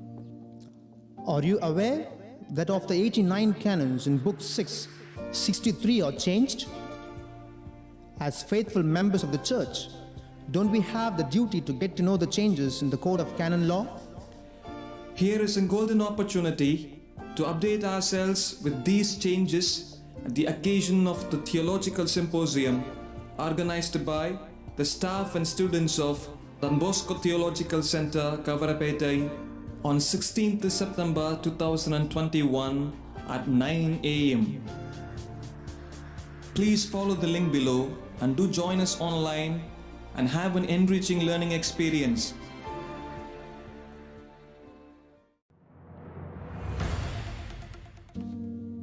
Dear friends,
Dear friends, we'll shortly begin the Theological Symposium.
Theological Symposium 2021-2022, organized by Don Bosco Theological Centre, Kavarapettai, on the Apostolic Constitution, Pascite, Gregem Dei.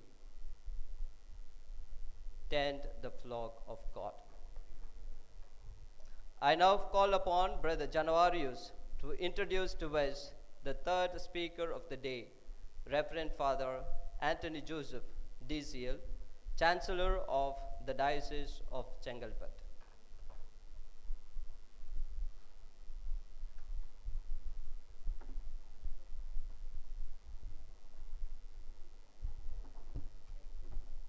Good morning, everyone. I'm very happy to introduce Reverend Father Antony Joseph, a priest belonging to the Diocese of Chingleput, Tamil Nadu, India. He was ordained a priest on April 22nd, 2007. He obtained a bachelor's degree in English literature and holds a master's degree in Christian studies from Madras University. He has completed a licentiate in Canon Law from the Center for Canon Law Studies at St. Peter's Pontifical Institute, Bangalore. He obtained a PhD in Canon Law from Urbaniana Pontifical University, Rome, and a diploma in superior course on Praxis and Ecclesiastical Jurisprudence from the same university. From the Vatican, he has obtained a diploma in Praxis and Canonical Administrative Procedure from the Congregation for Clergy, Archive Studies from the School of Paleography, Diplomacy and Archives. In addition, Reverend Father Antony Joseph has done a postulator course on canonization process of saints from the Congregation for Causes of Saints and a certificate annual course on the ongoing formation of priests from the Congregation for Clergy. He has served in various capacities in the Diocese of Chingleput, and since 2020, he serves as the Chancellor of the Diocese and the Judge of the Diocesan Tribunal. We are indeed very happy to have him here. May I now invite Reverend Father Antony Joseph to present to us the inclusion of delicts reserved to the Congregation for the Doctrine of Faith and offences against life, dignity, and freedom of person the revised Book 6 of the Canon Law.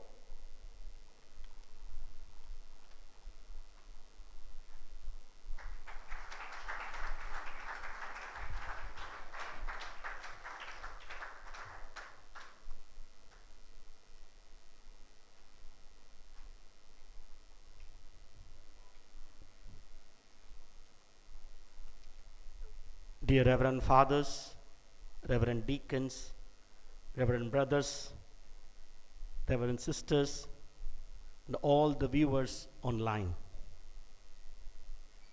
My presentation, the first part, will be read out to you.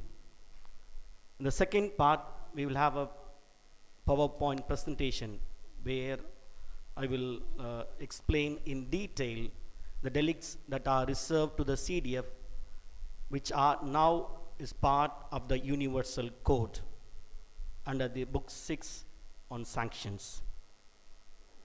Introduction. The long-awaited revision of the Book 6 of the Code of Canon Law was promulgated after 14 long years of study and revision. The revision was necessary to stipulate directions to the ecclesiastical superiors in dealing with the crimes and the scandalous acts of clergy and members of Institute of Consecrated Life and Society of Apostolic Life. The revision of 89 canons is to make it more organic and responsive to the new situations and problems. As you know well, the code was revised in 1983, and nearly 40 years have gone by. Down the memory lane, Pope John Paul II, Pope Benedict XVI, and Pope Francis have promulgated various new norms and amendments, and now they are compiled and published in the revised Book on Sanctions. The revised penal laws are reinvigorated to fight against the recent scandalous situations in the church communities. The scandals are caused due to irregular situations, incidents of pedophilia, and unhurried response of the ecclesiastical superiors in the scandalous acts and the mismanagement of the temporal goods.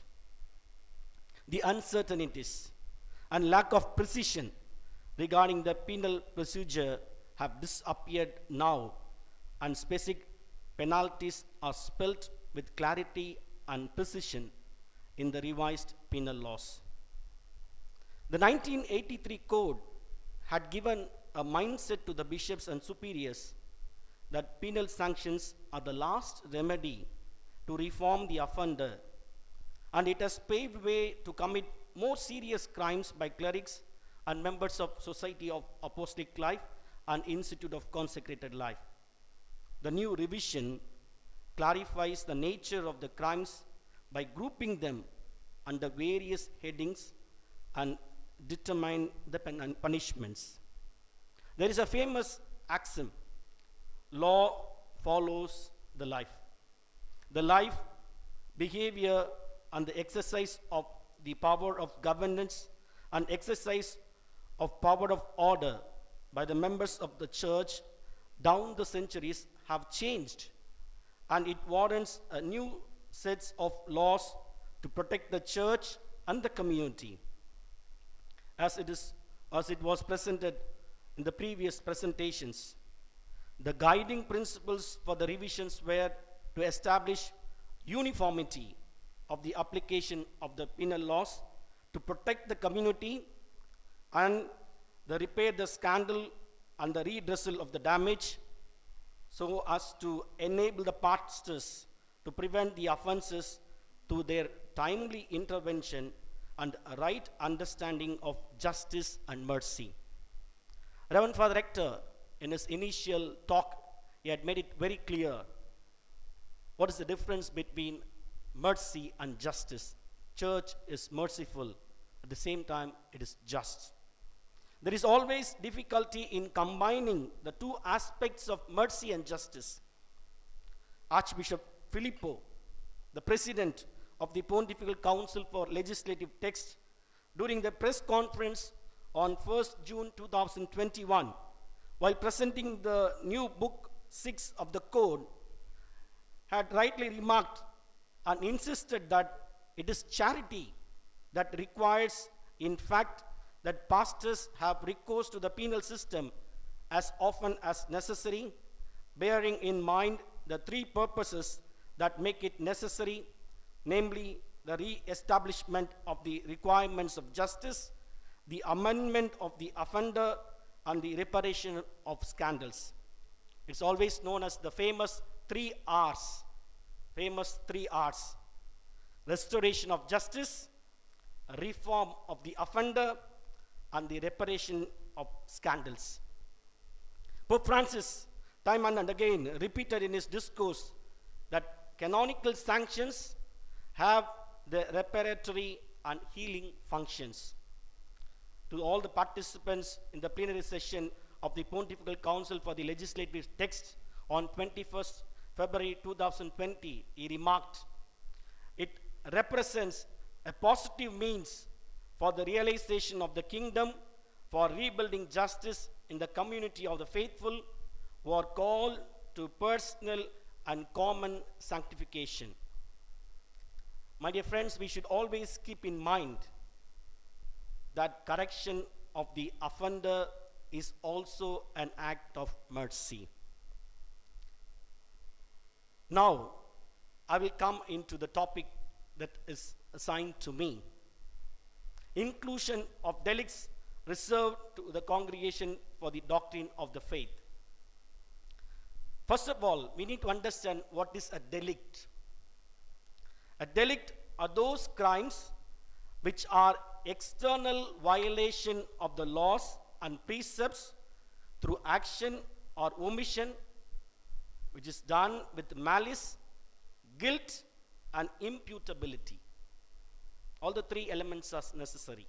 It should be an external violation of the laws or precepts which is committed with malice, guilt, and imputability. There are two types of delicts that are reserved to the CDF. When I say CDF, it means Congregation for the Doctrine of the Faith. So henceforth I will say CDF. So there are two types of delicts that are reserved to CDF. Number one, delicts against faith. Delicta contra fideum. That means delicts that are committed against faith, as Father Philomindas had presented, such as apostasy, heresy, and schism. The second type of delicts that are reserved to the CDF are that are more grave delicts. Those grave delicts are, first type is contro I sacramenti. Those delicts that are against the sacraments. The second one is contra mores, that is against the morality. In 2001, the famous directions, guidelines, norms were given by the CDF. It's known as Sacramentorum Sanctitatis Tutela. It's known as SST. Henceforth, I will also mention as SST. SST, a special substantive and procedural norms were promulgated, and certain delicts were reserved to the Congregation for the Doctrine of Faith. Subsequently, it was revised and updated in May 2010, and more procedural norms were given. Now the CDF is competent to deal with the following cases, the following delicts. Number one, sexual abuse of minors.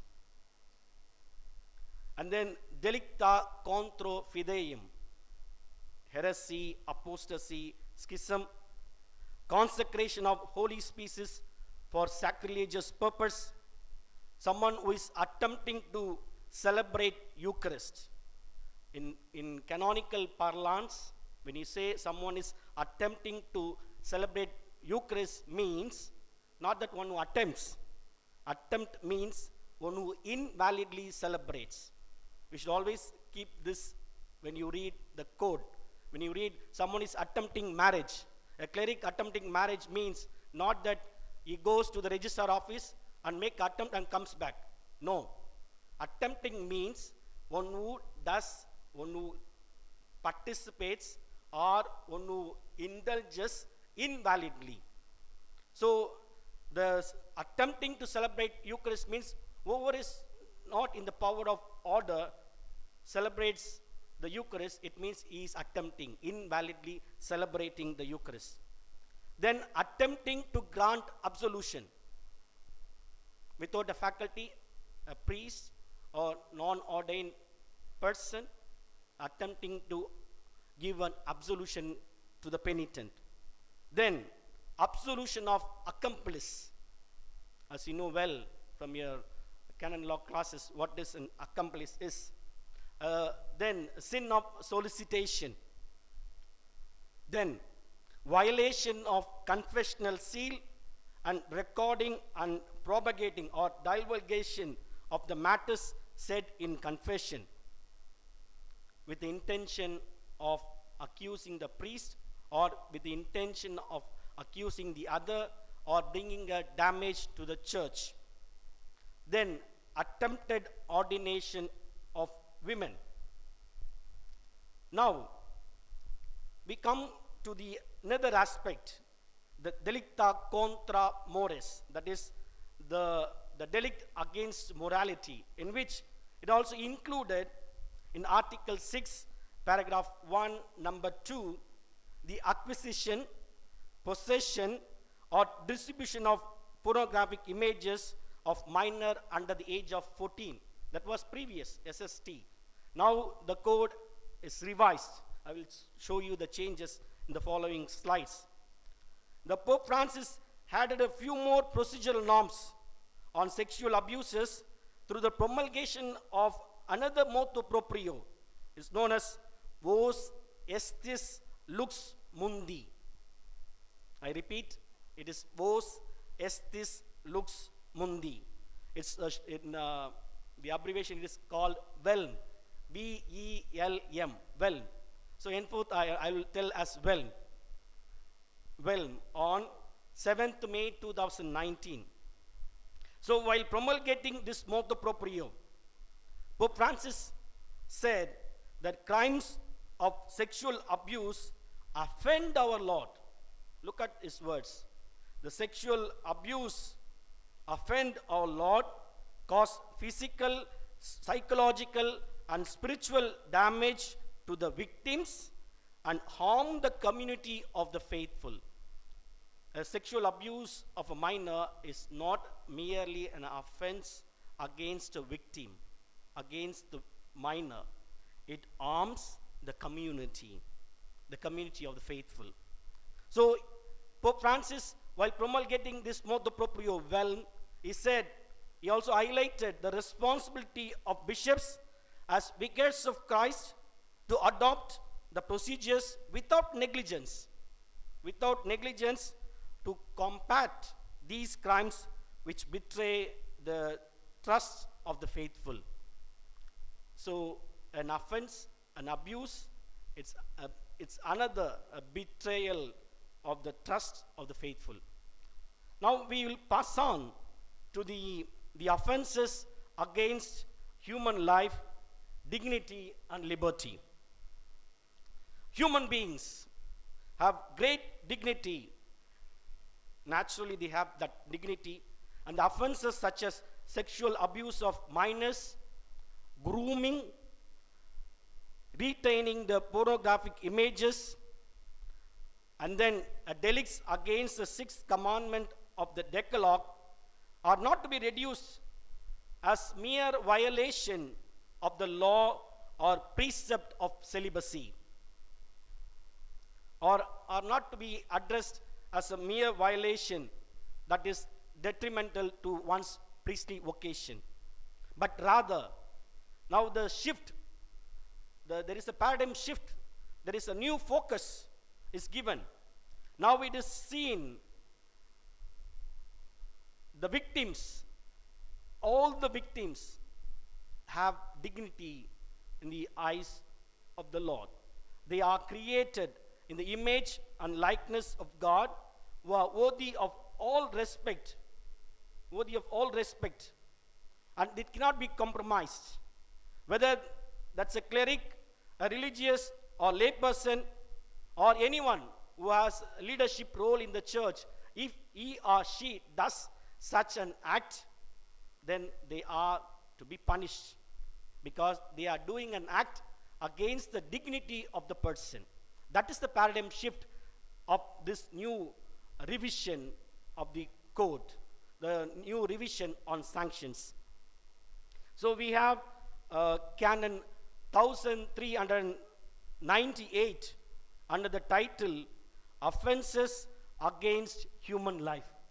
Offences against human life.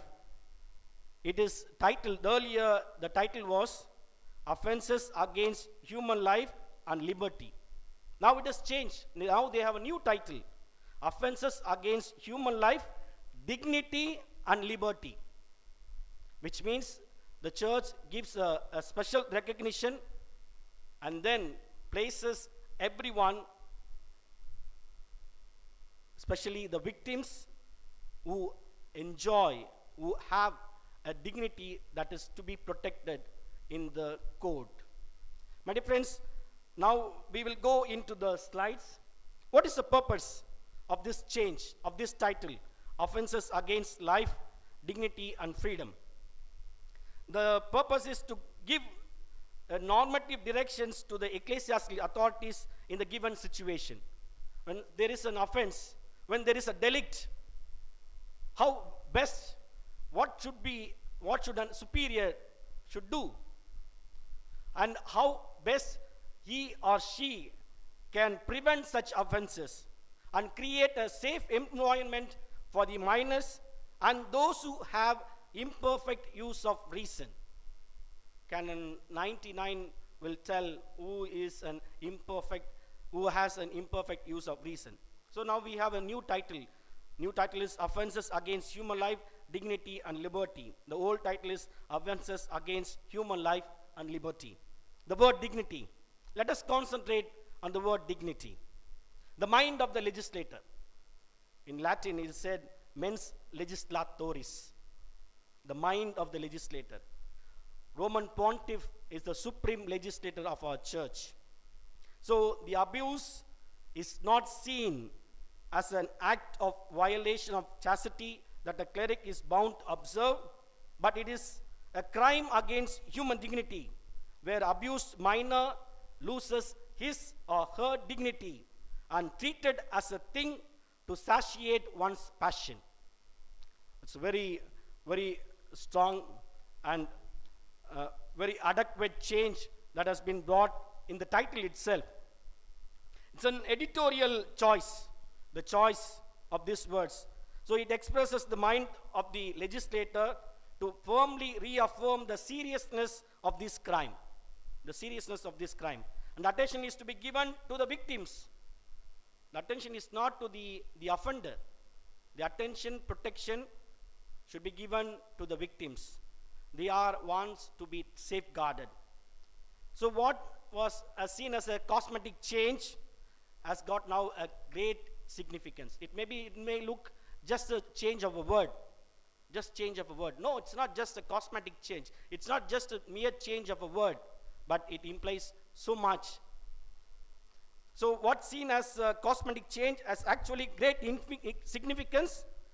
The church underscores the church's commitment to deal with these cases of sexual abuse, to view them not merely as a violation of a special obligation of clerics, but actually as an offense against human life, dignity and liberty. So it is found in the same title as the canon dealing with homicide and abortion. So the title and the placement of the offense of sexual abuse. So in the previous canon, the previous 1983 code, Canon 1395, it was known as Offences against special obligation. The abuse of minor was placed under offenses against special obligation. Whereas the revised code, the revised penal laws, the offense of sexual abuse of minors is placed under the title offenses against human life, dignity and liberty. So in the new version, in reference to the minors in Canon 1395 is removed, and it deals with the offenses committed in public against the sixth commandment of Decalogue. The choice of this word, the choice of language, once again, I underline, is the mind of the legislator. Pope Francis always defended the dignity and inalienable right of human person in all his discourse, in all his presentation. He always said, we are here as church leaders, we are bound to defend the right of human persons. It is an inalienable right. Each one has dignity, and it is an inalienable right, and we are bound. It is our duty as pastors, as leaders, to defend such rights. So this is a change. PGD, as you know, Pascite Gregem Dei. I always put it as PGD. So 1983 code. So the 1983 code, where before the change, all the two, when you look at it here, the cleric who is anyway committed an offense against the sixth commandment of Decalogue, if the delict was committed by force or threats or publicly with the minor below the age of 16 years, is to be punished with just penalties, not excluding dismissal from the clerical state if so warrants. So whereas the new change has brought it no more the year, this was minor, no more 16 years. So you know who is a minor? One who is below the age of 16, 18, Canon 97. So Canon 97 tells that. So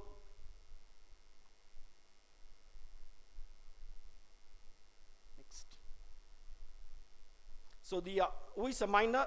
Minor is the one who is below the age of 18, Canon 97 paragraph 1.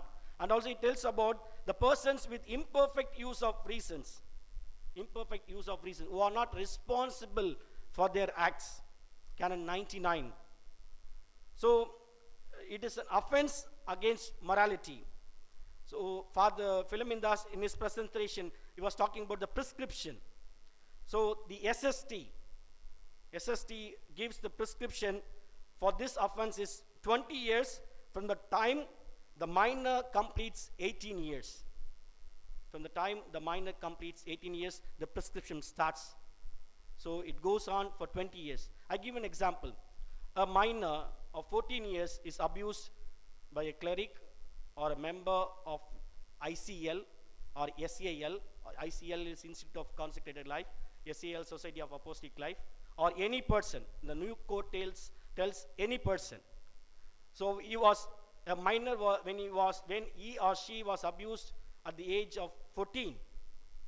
How the prescription starts? The prescription starts when the minor attains 18 years. After that, the 20 years. When the minor attains the majority, becomes an adult, 18 years, from then on the prescription starts. Then till 20 years, that means when the person reaches 38 years, you can still make a complaint against the offense of sexual abuse. The Congregation for the Doctrine of Faith can derogate in each individual cases. Even they can take cases after 40 years, after 50 years, depends upon the cases. But the code tells that is 20 years. The prescription is 20 years.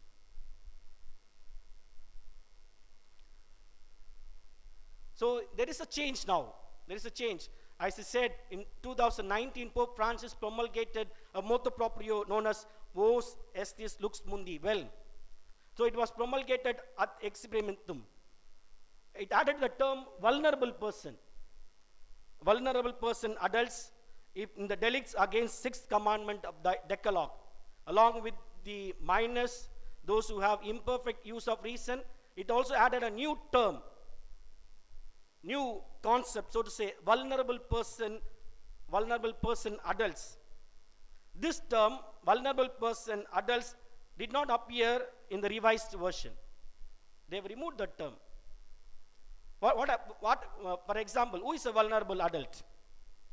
A widow who serves in the rectory and the presbytery could be a vulnerable adult, because she depends solely on the salary given by the parish priest. If the parish priest, so to say, abuses her, she could be a vulnerable adult.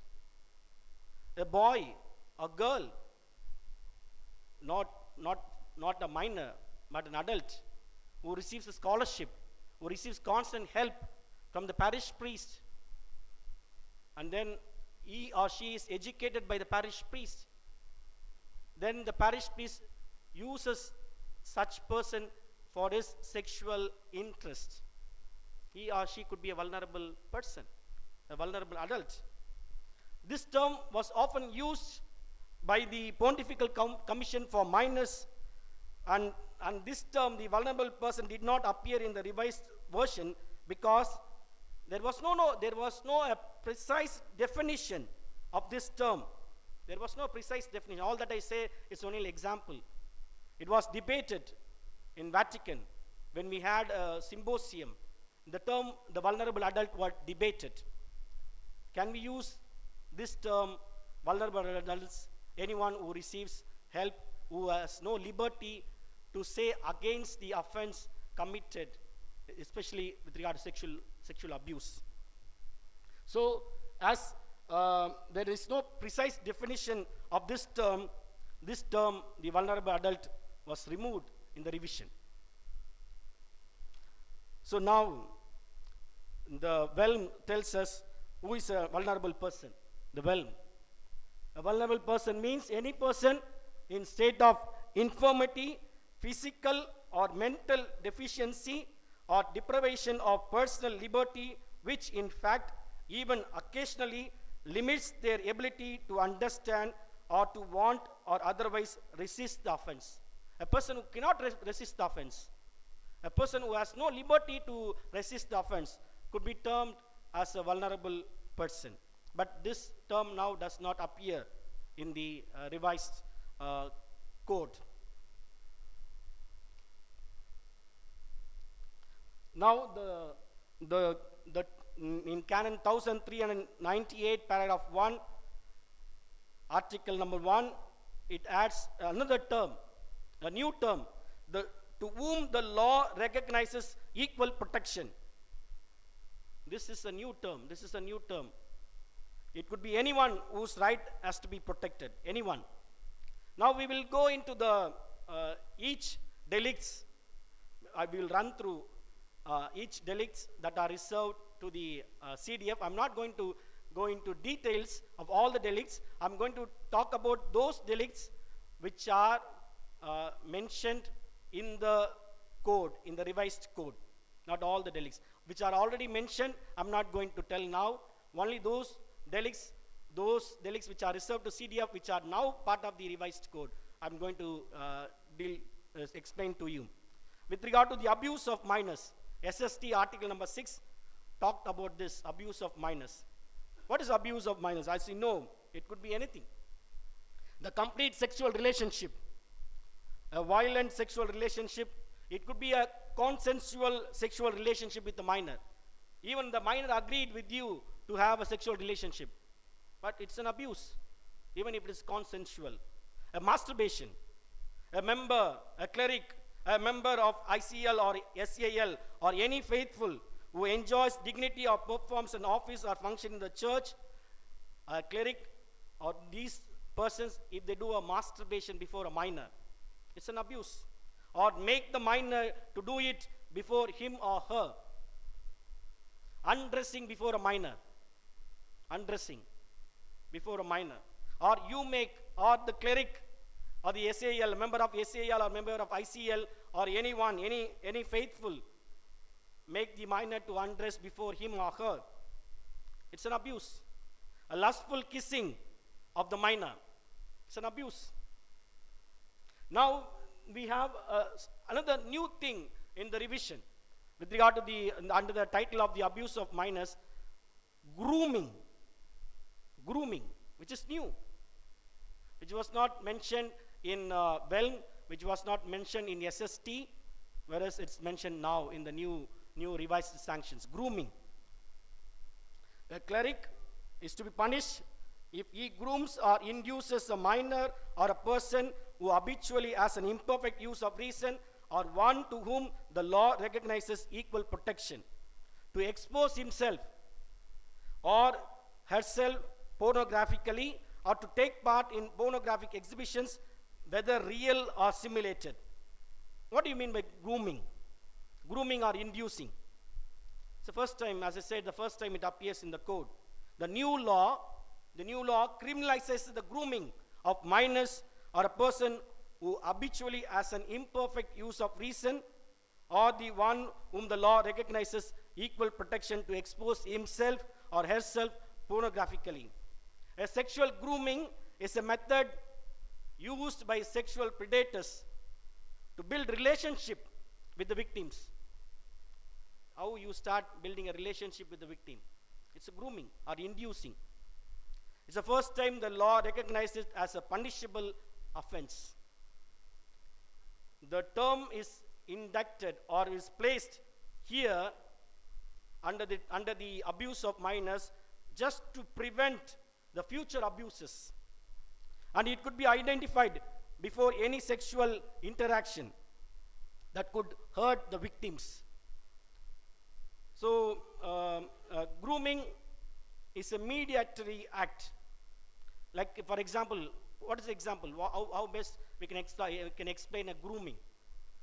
You start giving a special gifts to one particular individual minor to attract, to win his or her confidence.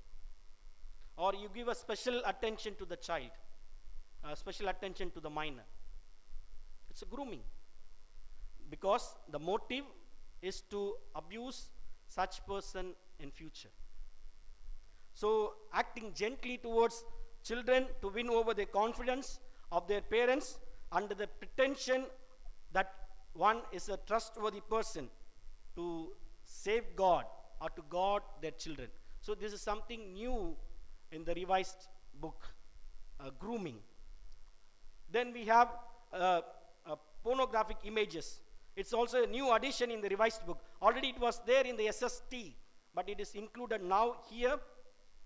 So it says, immorally, a cleric or a member of ICL or SAL or any faithful, is something new, any of the faithful who enjoys a dignity or performs an office or function in the church, acquires, retains, exhibits, or distributes in whatever manner or whatever by technology, pornographic images of minors or of persons who habitually have an imperfect use of reason.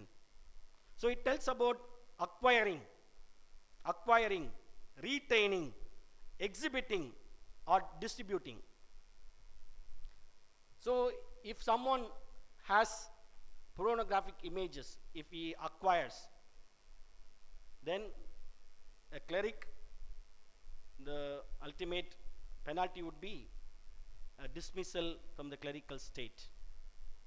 It could also include a deprivation of office. So it is placed together, abuse of minors and then retaining, acquiring, retaining, exhibiting, distributing the pornographic images are placed in the same footing.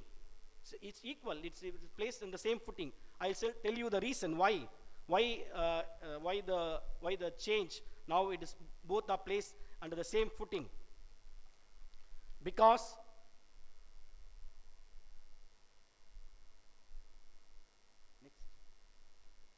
what happens when a cleric or when a member of ICL or SAL or any faithful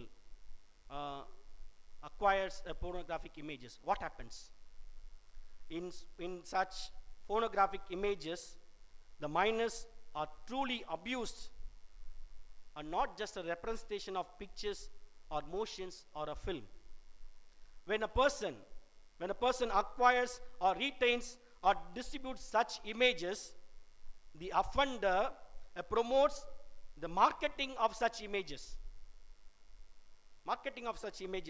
And the demand increases to acquire more of those images. As a consequence, more children are abused. So, in the real physical abuse, there is a touch, there is a kissing, there is a physical violence, whereas in acquiring such phonographic images, it's just a click in the internet, just a click in the computer. But behind, so many minors are abused because of the demands of acquiring such phonographic images. That is why this retaining or exhibiting or divulging or giving to others the phonographic images are placed on the same footing of physical abuse of minors. That is the rationale, the reason behind it.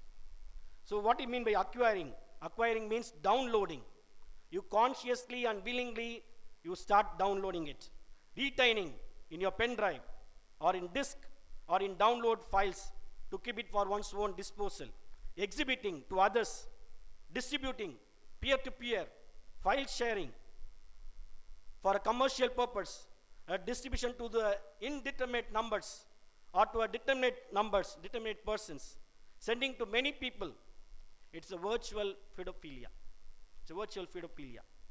So punishment for such offense, if it is done by a cleric, as I said, it also includes dismissal from clerical state.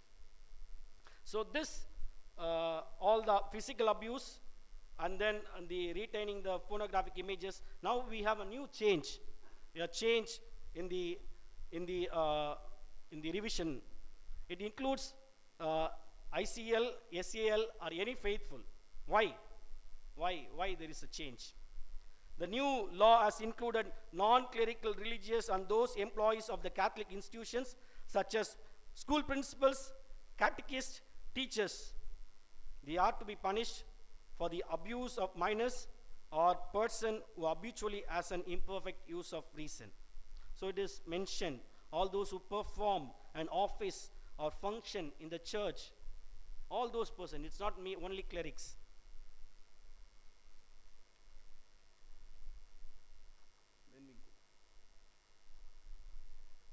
So sanction for the office, if it is a cleric, I said it includes dismissal from the clerical state. If it is a member of the Institute of Consecrated Life, what punishment? The Canon 1336, paragraph 2 to 4 clearly tells what are the punishments. There is one punishment, payment of fine. There were a lot of discussion about the payment of fine. If it is a cleric, he could be defrocked. He could be dismissed. If it is a lay person, how to restore justice, how to do the redressal for the offense. There is a provision for the payment of fine. But can we enforce such fine? It's very difficult. Are we police? Do we have authority? It's very difficult to enforce such mechanism. So now I come to the offenses against sacraments. As Father mentioned, conferring a sacred order. This is something new inducted in the revised code. It was there only earlier in the SST, the delicts that are reserved to the CDF. Now we have in the new code, new sanctions. Woman who attempts to receive the sacred order. Attempts means, as I said, invalidly receiving the order. The sacred orders, as you know, diaconate, priesthood, or episcopate. So both person, one who ordains, and the woman who receives the ordination, they incur late sentence excommunication reserved to the Apostolic See. If the ordaining minister is a cleric, then it also includes dismissal from the clerical state. Then registration and then propagating the matters said in confession. The canon starts with the words, any person, confessor, penitent, or any other person who heard the confession, who registers and propagates through social communication with malice and to do damage to the other and to the church is punished. The matters registered need not be the sins that are stated by the penitent. It could be anything. It could be all that is said during the confession. What is said by the priest, what is said by the penitent. It could be all that is said during the confession. It could be in the moment of confession. It could be real or simulated. Real means the penitent comes with eagerness to make confession with the contrite heart. It could be simulated. The intention is not to come for confession with a contrite heart, but for registration, for a false motive. So the delicts, there are two delicts. One is registering, another one is to divulge, to propagate. Two delicts, not one delicts.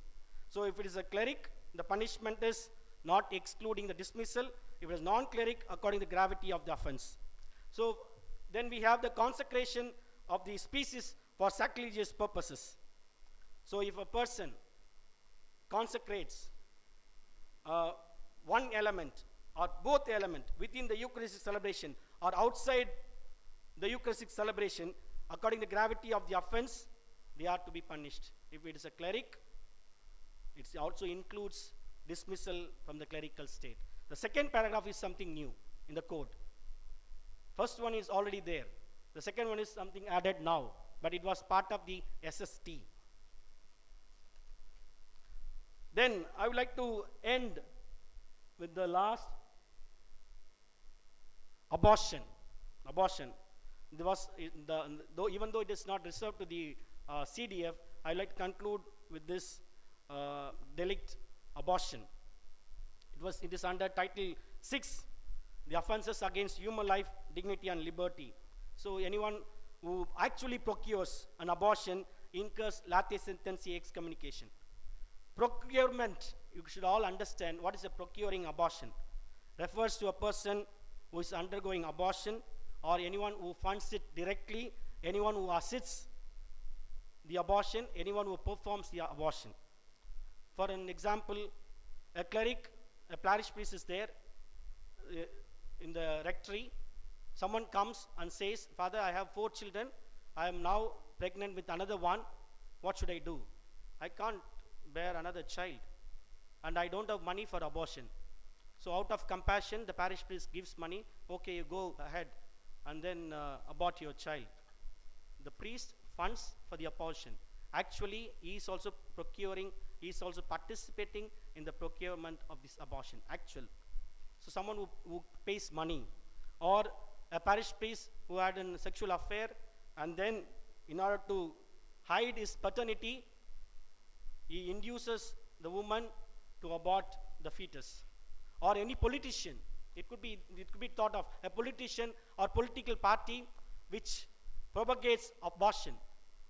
Can they come under this point of reflection? I would like to conclude with the words of Pope Francis. Pope Francis, while promulgating the new laws on sanctions, he said, the observance of penal laws is a duty for the entire people of God. It's not only for the religious heads, it's not only for the bishops, ecclesiastical superior. It's a duty for the entire people of God, and then we are called to defend the dignity of people. In the revision of the book 6, the aim is to give the pastors of the church a flexible means of correction and salvation, capable of being applied swiftly and with pastoral charity in order to avoid more serious evils and to bring healing to injuries caused by human weakness. Thank you very much.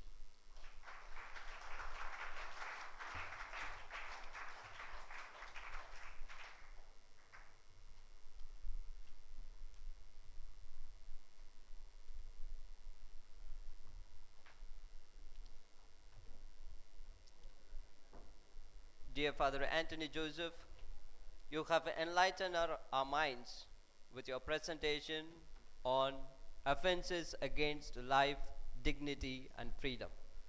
As a gesture of gratitude, let us once again give him a round of applause.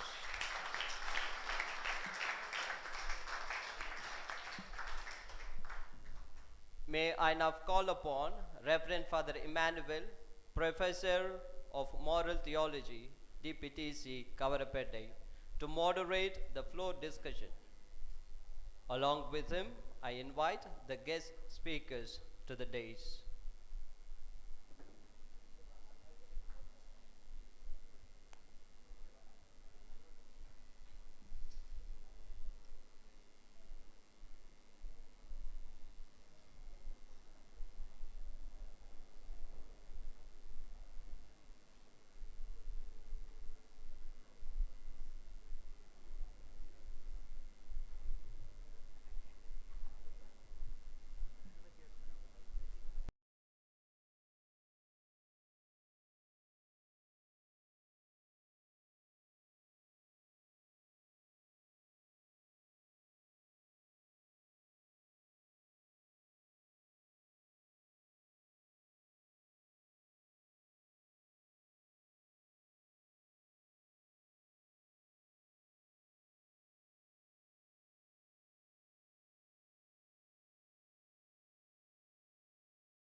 Without making any clarifications, if someone attempts, what would be the setback? So, barring going for further studies or research is different from giving a sanction for someone who has violated the prescription. Thank you. Now, with regard to the ordination of women, it's not something new that has come in the code, because already in the SST, this provision was given. If someone ordains a woman, both the woman as well as the person who gives the ordination are incurring lata sentence excommunication. That has been re-established in the code. that has come into the universal code. So the Holy Father has already promulgated the norms, even though there are discussions about the ordination of women to the order of diaconate. But this code, this law is once again affirms what is already given in the SST.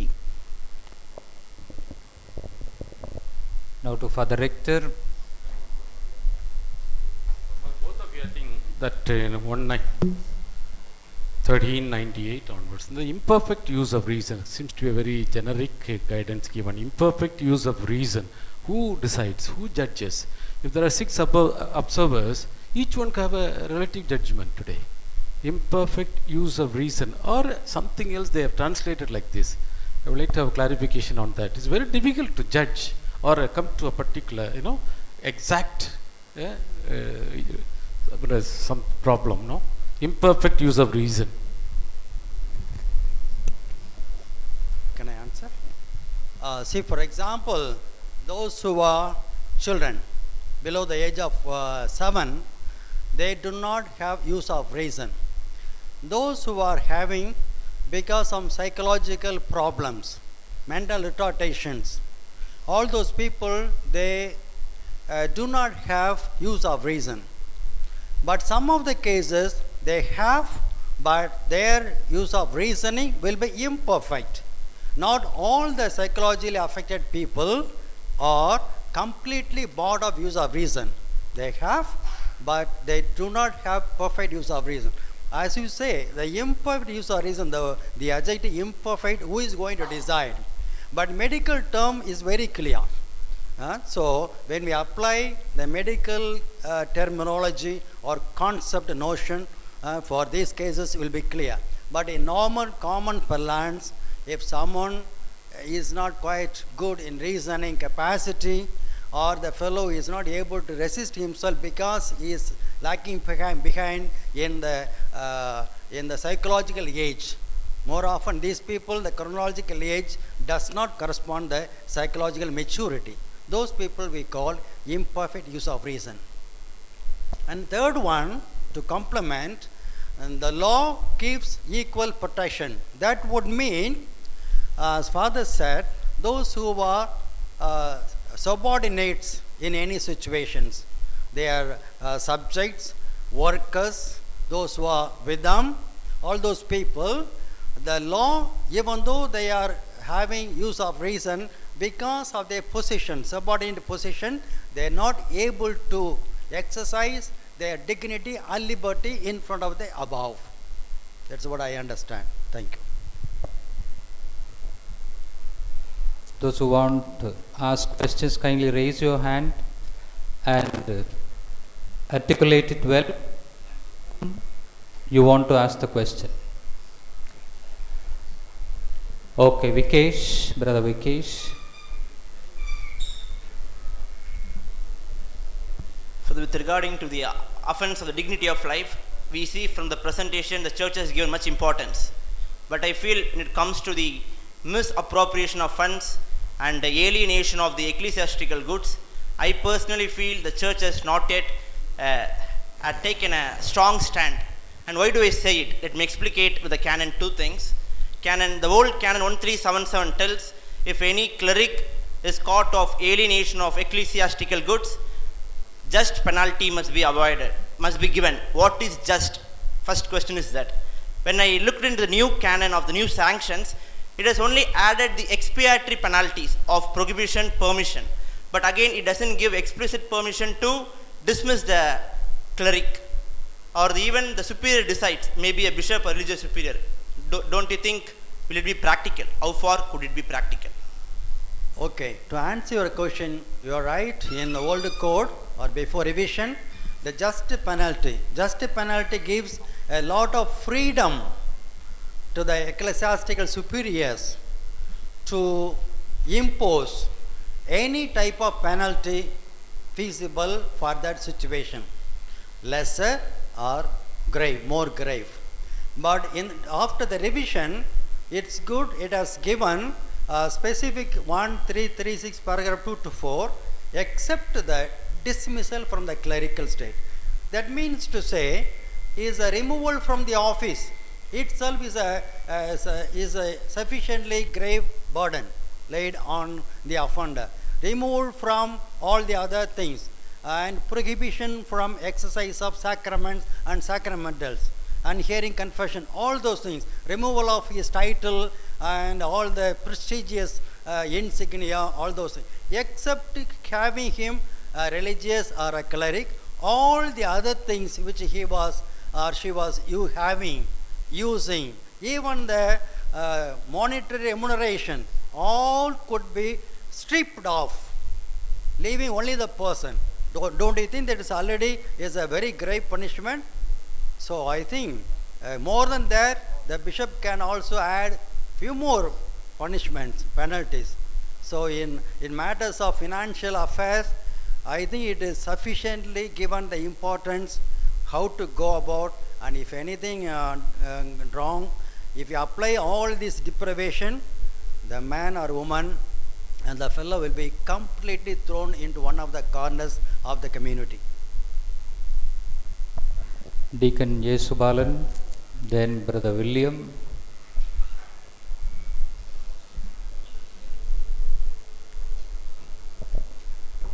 Father, when you explained about the sanctions to the cleric, any violation against the human life, dignity and liberty, the sanction is so much that they can feel the pain of it.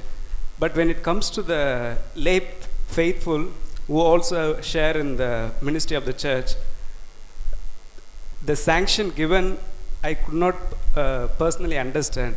And even if the church proposes something, how much it is going to make them understand the offense that they have made.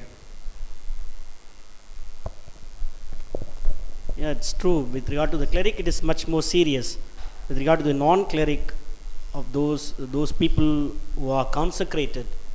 So this already both presentation we have seen, the Canon 1336. It clearly tells what are the deprivations. What are the deprivations that we could lay against those people, those faithful who have done such a scandalous thing, forfeiting the dignity of the person. So usually now, I mean, the most scandalous thing comes because of the imprudent behaviors of clerics than the non-clerics. But we can always implement these expiatory penalties against those non-clerics. It is always possible. That's why the law has given new changes. Whether Father Philomindas could complement. To complement, the POCSO Act comes to our rescue. If someone, a girl or a boy, a Catholic, under your protection is affected by a lay person, surely we cannot take the law through the ecclesiastical forum. But if you think that ecclesiastical forum justice cannot be duly done to the lay person, we are free, or of course sometimes and all the times I think we have the responsibility, duty to report to the police. So that way the damage to the offender and the reparation cost, the reforming the scandal, all those things could be done with the help of the civil court. Brother William, wrote by with regard to the offences against the sixth commandment, as Father also enlisted, it was very much detailed and with the emphasis on the word minus. That I take it as the history that the church has seen. But to foresee that many countries and even in India, such crimes with adults or with majors are decriminalized. That becomes maybe a perversion. But in that regard, because the code emphasizes minors, what would be the case or the penalties with mages, with consent, even grooming and inducting with mages? See, we also with the mages, when it is committed by one who is in a position, the category falls on the same thing. That's the same procedure. The grooming minor or someone above 18, if the system is between a superior and subordinate subjects, that's one case. Another case, for example, two lay people, two Catholics, a boy and a girl, minor, both of them minor, grooming each other or indulging in, both are minor. How can this come under? Second question. Third one, two adults Christians, Catholics, probably working in the school. Two people, major, they are indulging in. It's also offense. Come under this category, can be punished by just a penalty. So these things, we do not have an explicit expiatory penalty imposed, the category, but just a penalty. For example, comes under the regulations for maintaining the morality. If anything goes serious, the affected person need not be X or Y, but even the third, the warden, or maybe the HM, who thinks that both of them, because of their mishandling, also with their consent, those two teachers and going and teaching among the girls, indirectly they induce something. If the HM feels, then he can file a case to the ecclesiastical tribunal and it will come up. And also, the same person can also be taken to task in the civil court, not under POCSO, but also other things. But within the majors who indulge among themselves with their willingness, we can't go to the court. Thank you. Even this canon, you can always refer Canon 1395, paragraph 2 and 3. To a question, I think this is the answer. Deacon Fidel, then Brother Sabinson, then Father Charlie, after which we go on to 2 questions from online. My question is regarding what is the legality of the synodal path is going in Germany? If it is not legal, then why Vatican is silent about it? I have one more question connected with that. One day they have organized as a day for blessing the homosexual unions in Germany in all the churches throughout. And after that I got a phone call from one girl because in Bangalore, if you see, the homosexual unions, especially among women, is increasing, and she asked this question, that is it okay to have homosexual union because Catholic priests are blessing the homosexual unions in Germany? See, it's a little, we are out of the topic, but still I can explain. It is a transgression of the ecclesiastical regulations in a particular part of the world, and whether does it by the cleric, by a priest or as anybody, it is an offense. And so actions will be taken through their ecclesiastical superior. There are 2 things. One is legalizing, as the state government does, legalizing those unions, which the church has not done so far in any situations with any document. The second one is pastoral care for those who are oriented to these type of things. Our moral theologians will explain to us better. When they are inclined with the psychological or this chromosomal difficulties, dysfunctions, and the church does not anymore condemn them, but pastorally goes and takes care of them. It's not that going along with them, accepting what all they do, but tell them, okay, what you do is not okay, but the church also paternally and maternally wants to take care of you, but in what way you can purify your situations. That is the approach. And there is two things different, I think.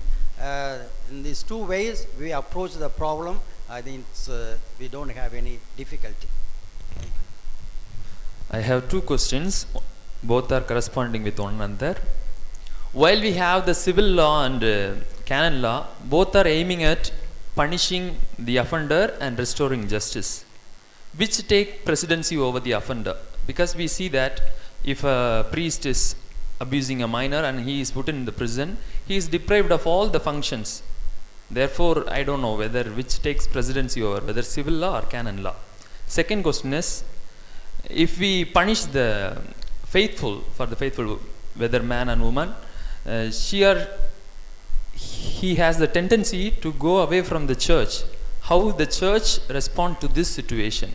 Because if he is stealing something from the church, he is punished in a way that he should not be, he should not partake in the mass or something else. But he or she has the tendency to go away from the church. How does the church respond to these kind of situations?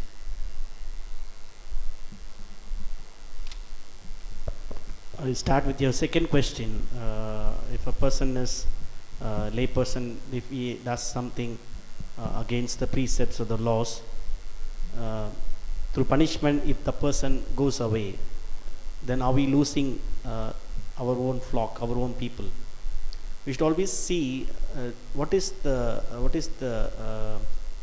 result of this offense, what has come out, whether it has caused a great damage to the church, the harmony of the church, the unity of the church, whether the community, because of this imprudent act of one individual, the burden is on this community.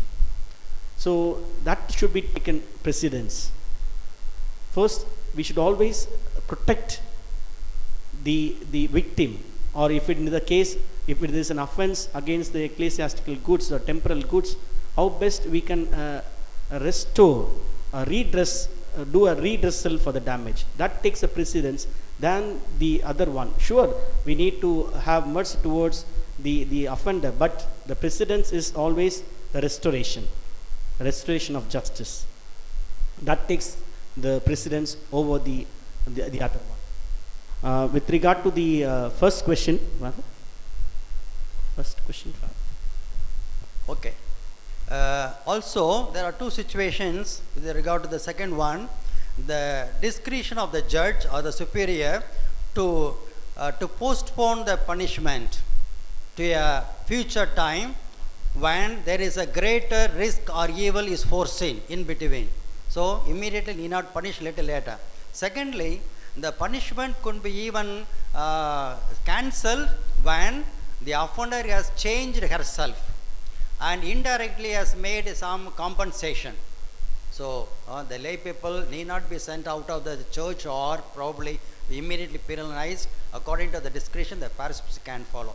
Regarding the first question, which law is precedent, canon law, church law? Here we are with a civil forum and we are citizens of India, and for the same offense we can be penalized on both ways. Which does first, we have to accept it. And even though the civil forum says after 3 years of imprisonment you are innocent, and by inquiry the ecclesiastical forum punishes, finds that you are an offender, then we have to go ahead with the ecclesiastical penalty. Or the ecclesiastical penalty may say, ecclesiastical tribunal may say you are innocent, but in front of the civil court you are accused and you become an offender and so convicted for 10 years, and you can't go and say my church has freed me, we say innocent, kindly you also free me, you can't say. So when we go to the civil court, we have to go as a citizen bound by the civil law. When you come to as a Catholic to the ecclesiastical forum, we are bound by the canon law. That's all. Two things. Father Charlie. I have only a comment to make. When we speak about the canon law or the canon laws, and this is the reform of the sixth book 6, It's easy to say and to see behind it all, as Father Tony used a term, mens legislatoris, and to remain at a human level, and to think that the Pope is behind it all, and to think that the magisterium is behind it all. All good things, very good. But then when you limit at that level and make us think perhaps that, the Pope's mind, that's what we see, or the magisterium's expressions. Good, beautiful, all according to the Christian principles of love, compassion. That's a good level to remain on. But I think we should, in our presentation, go behind that, at least mention that it is not the mind of a human, but the mind of Jesus. That's being clearly, in a better way, with greater clarity, greater understanding, that's presented to the faithful. And so all these are trying to make us more like Jesus, like Christ. If so, then we would have seen that you could have even expressed the diffusion of pornographic material and the like very well to a gospel event in which Jesus said, look at a woman with lust, you have already sinned with her. And so all these sort of material, physical actions are actually a reflection of the heart. And where that is where the sin comes from. That's what the church is trying to teach us and not to go into.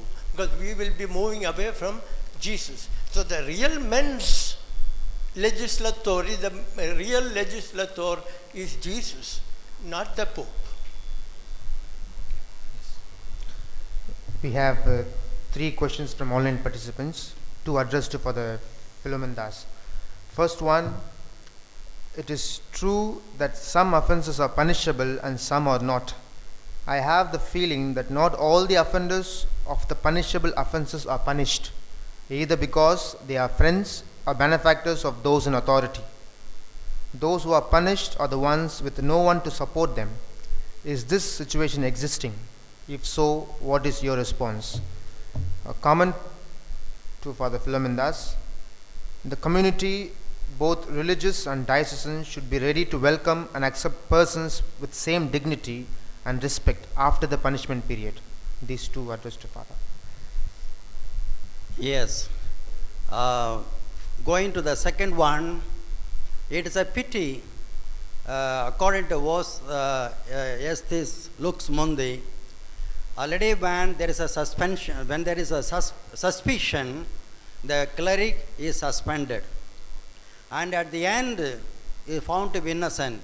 But during the trial period, he is away from the ecclesiastical functions. And that so his name is also damaged. But when he comes as innocent, or also convicted, but repaired, reformed, coming back, and there we have to, as Father said, we have to show the attitude of Jesus to welcome them, like the prodigal son coming back, like the Father is extending his hands. That is attitude should be in the church. Okay. In doing that also, we have to know the reparation or the damage really done. Immediately, cannot demand the person having a same or a similar office to be given. But according to the church understanding or the superiors level, they will see what type of functions they can be given either to the cleric or to the religious. But definitely they have to be taken once again inside. The first one, let me... what if the offender is a friend or benefactor? Okay, I understand. There are, when someone is having people above to speak on his behalf, then those offenses are hidden. And for those who do not have any support, they are very much affected and even penalized even for the smallest things they have done. It's true, it is a reality, but we cannot answer in general. Only in particular cases we have to analyze why things escape their attentions. But it's true, and pastorally and with prudence, establishing charity as well as equity with justice and everybody, we have the same responsibility to handle all the issues affected by anybody. One question to Father Antony. No, sorry for interference.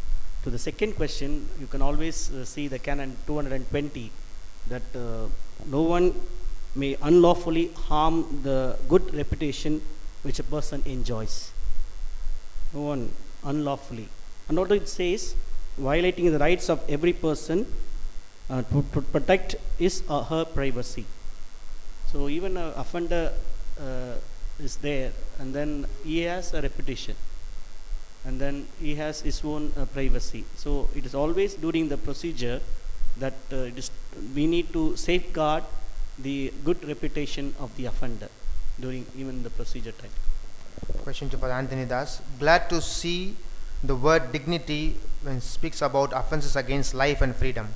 When a priest is accused against SC/ST Atrocities Act 1989, what is the stand of the local church?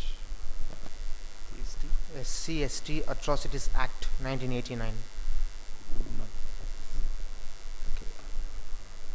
Maybe I'm not competent to answer this question. Thank you. The last two questions, with that we close. Brother Vimal and finally Deacon Michael. With that we close.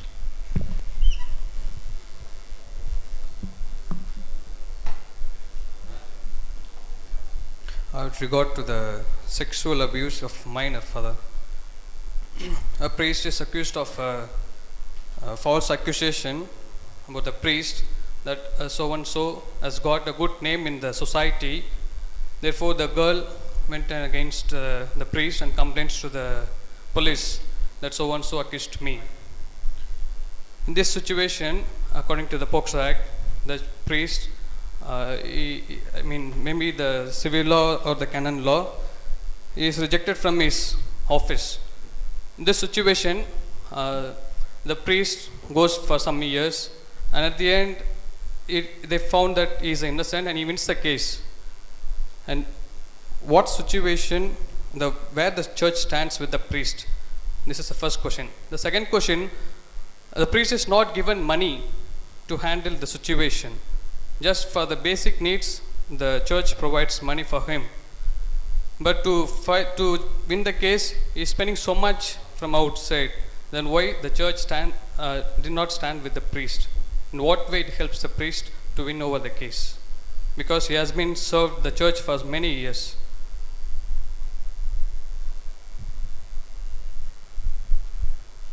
Can you just say first question, please? A girl. So it's a false accusation of a priest, Father. So girl, he went and complains. Okay. Yes. And he found innocent. Yes. And again, what is the response of the church? Yeah, already explained to you. It's a lacuna. We can't avoid it, because when there is a suspicion, the church takes the preliminary caution of suspending a priest, by which his name also could be damaged. And during this period, the trial, you could become innocent. And there are two things. In the civil court, just suspicion, they will not put you, even though they'll put you on bar and bail is available.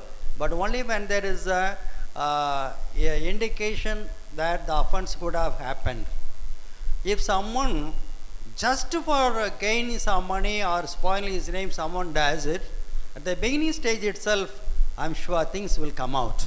That case, the direction of the case will be different.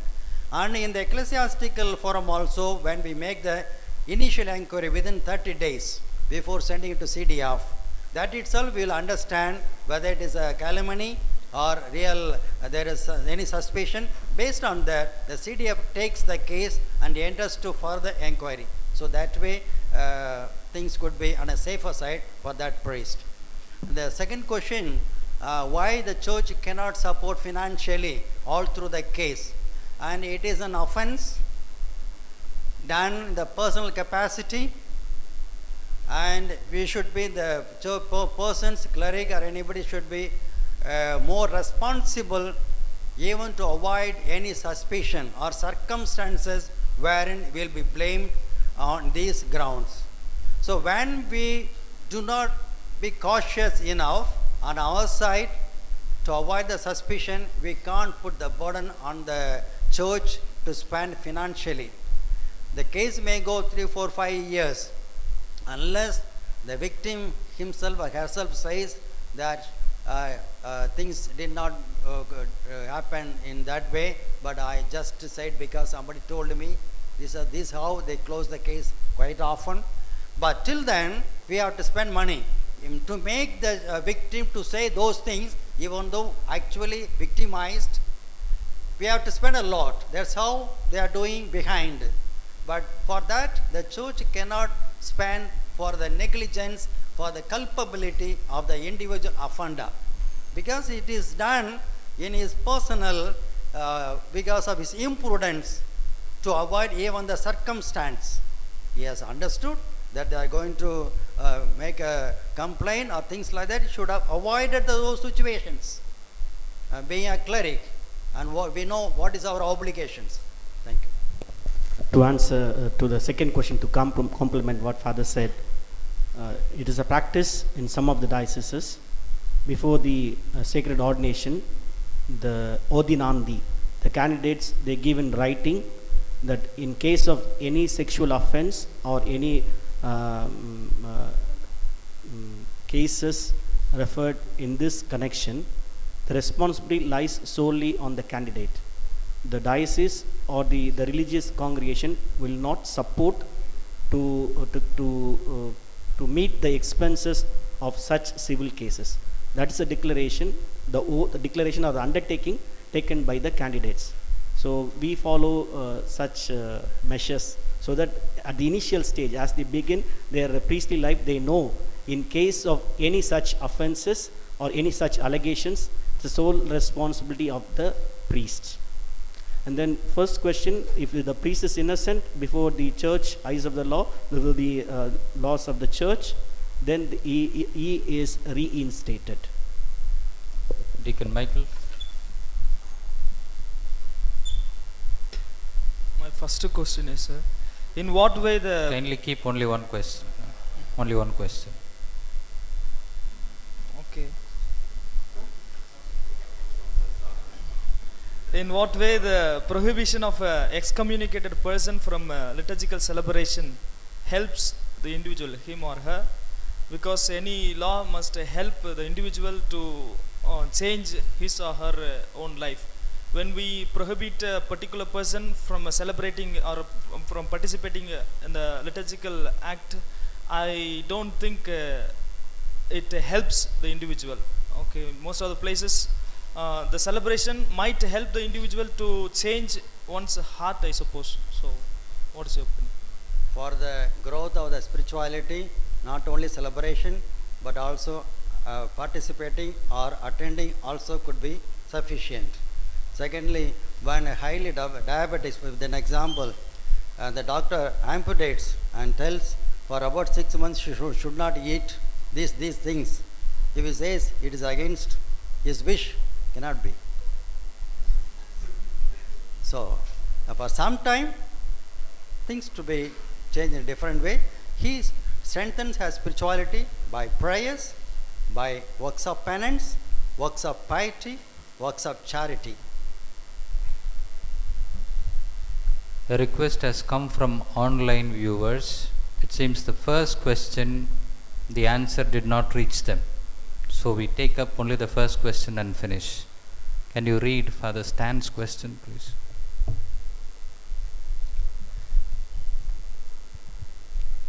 There are two. One was with regard to communicating with the laity, certain... Okay, one. The new law prohibits ordination of women, if I understand well. Canon 1379 para 3 speaks of ordination of women. My question is to ask about the wisdom in formulating a law when the discussion is on with regard to the ordination of women. Does it close the chapter on this? Already we answered, but it was not audible. Some technical issues. Yes. To once again going back, ordination of women, when the discussion is already bored, and no further things could go up with our own discretion. The church comes forward to, in any situations, when someone violates the regulations, even though the church says no need to discuss, no need to go further, but still someone violates and there is a penalty attached, and that's what we are saying about the ordination of women. And I was explaining, making in-depth study on that matter and understanding the wisdom behind is different from the sanctions attached in the book 6. So, when we are not supposed to handle in our mental aptitude or in research in the wisdom level, we stop it. But someone violates it, the church comes forward with sanction. One thing. That's what I understood the question, and my answer is that. Could we make some of the salient features known to the laity as a follow-up? Yes, I was explaining that it's very good a suggestion, because the church composed of, first of all, laity, and to serve them, the clerics are coming into the picture, and the laity also should be trained, informed, animated about all the aspects of the church. And the sanctions of the church is also one of the aspects, making the laity to be responsible in the local level about anything happen violating the common good or individual good. So it's good. They also participate, animated, so that they are aware of their duties and responsibilities, and if any lay person violates the law, they also will know what would be the sanctions. So better understanding will help them to be better Catholics, helping themselves as well as helping the other people. Thank you. Let us put our hands together for all those who actively participated in this session, in a special way to our speakers. We are much obliged to you, dear Father Emmanuel, for moderating the floor discussion, the guest speakers, Father Philomindas and Father Antony Joseph, for your clear and distinct explanations. A sincere appreciation to all of you for your active participation and involvement in learning the document that form an integral part of our life and ministry as priests and religious. Thank you, dear fathers.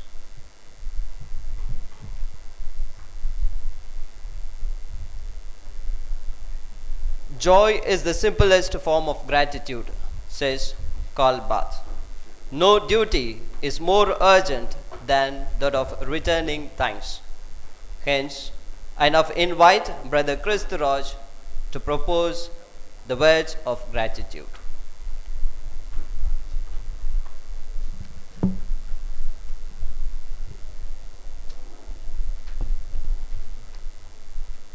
Where there is gratitude, there is love.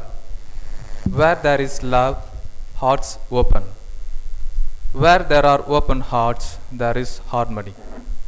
Where there is harmony, peace. Respected fathers and brothers, good afternoon to one and all.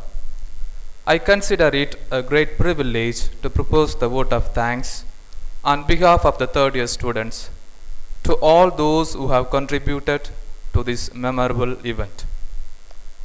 If the only prayer you would said in your whole life was thank you, that would suffice, says Meister Eckhart.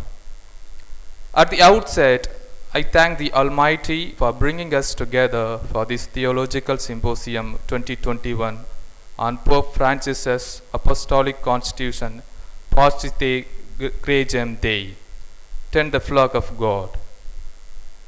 I render my deep sense of appreciation and gratitude to Father Joseph Franklin, Professor of BOSCO Theological Centre, Kavarapettai, for introducing the theme and being the backbone of this whole event.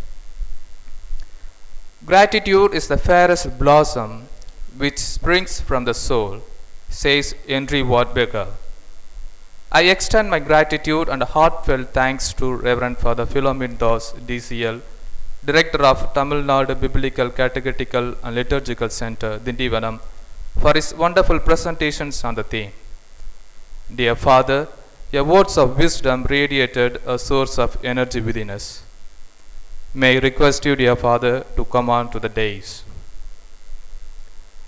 May I now invite Reverend Father Bellarmine, the Rector and Secretary of Don Bosco Theological Centre, Kavarapettai, to present a memento as a sign of love and gratitude to Father Philomindas.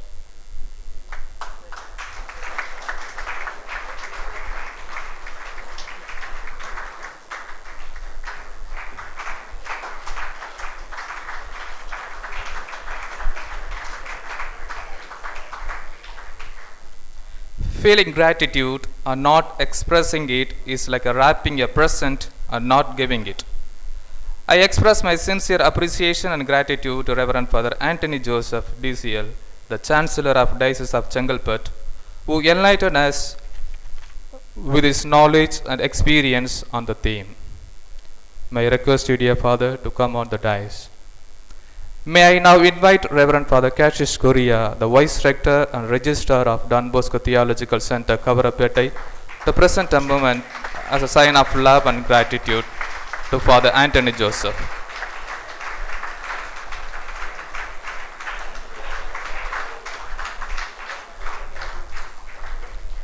At times, our own light goes out and is rekindled by a spark from another person. I thank Reverend Father Bellarmine, the Secretary of Don Bosco Theological Centre, whose guidance was indispensable for the success of this event. I would like to take this opportunity to place and record our hearty thanks to Reverend Father Bosco Augustine, the Principal of Don Bosco Theological Centre, for the logistic support and guidance. I thank Father Emmanuel, the Professor of DBTC, who moderated the flow discussion systematically. To create something exceptional, your mindset must be relentlessly focused on the smallest detail. I thank the third year brothers who put their hearts and souls to make this seminar a learning event. Heartfelt thanks go to all our professors who always stand by us, guide us, lead us, and motivate us. We render our sincere thanks to all the brothers of Don Bosco Theological Centre for their cooperation and involvement to make this day a memorable one. I owe my heartfelt gratitude to the online viewers whose presence and active participation which made this event a grand success. Well, dear fathers and brothers, this brings us to the end of today's program. On behalf of the organizing committee, I once again thank you and wish you a pleasant afternoon. Thank you.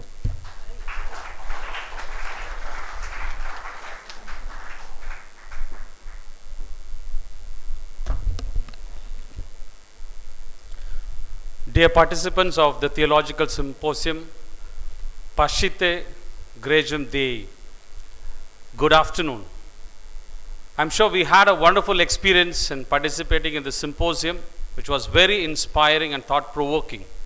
I think all our efforts in organizing this symposium did not go in vain. The last update that I received from the technical team, the brothers who are uploading this online, they said that there were 420 people, not fully, but they could participate, at least they showed their interest and patronage.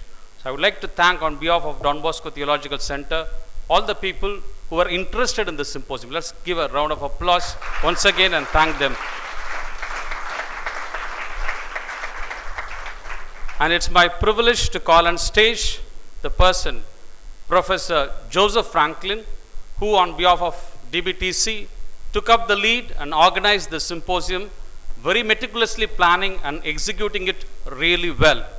And along with him, the third year students of theology, their capo, Brother Rubin, and Vice Capo Madarasan, and the whole team of third years who worked very hard, and not only for this day, they even prepared the whole community along the week by way of their own reflections, etc. So we sincerely thank them, and as a sign of gratitude, we would like to invite them on stage. Father Joseph Franklin and the third years.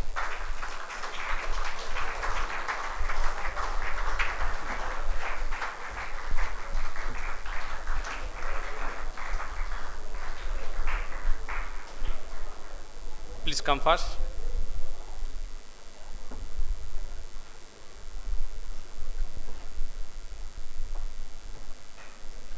May I now invite Reverend Father Rector and the speakers of the day to join us for a group photo.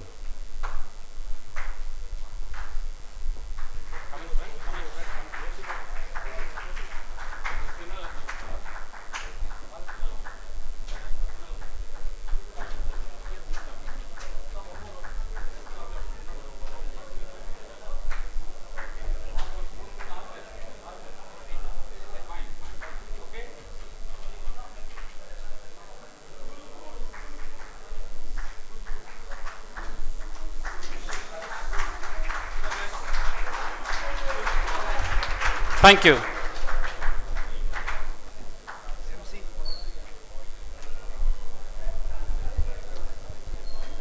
Let's all stand for the hymn to Don Bosco.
Dear friends, kindly take out the handouts along with you so that it can be placed in your code of canon law.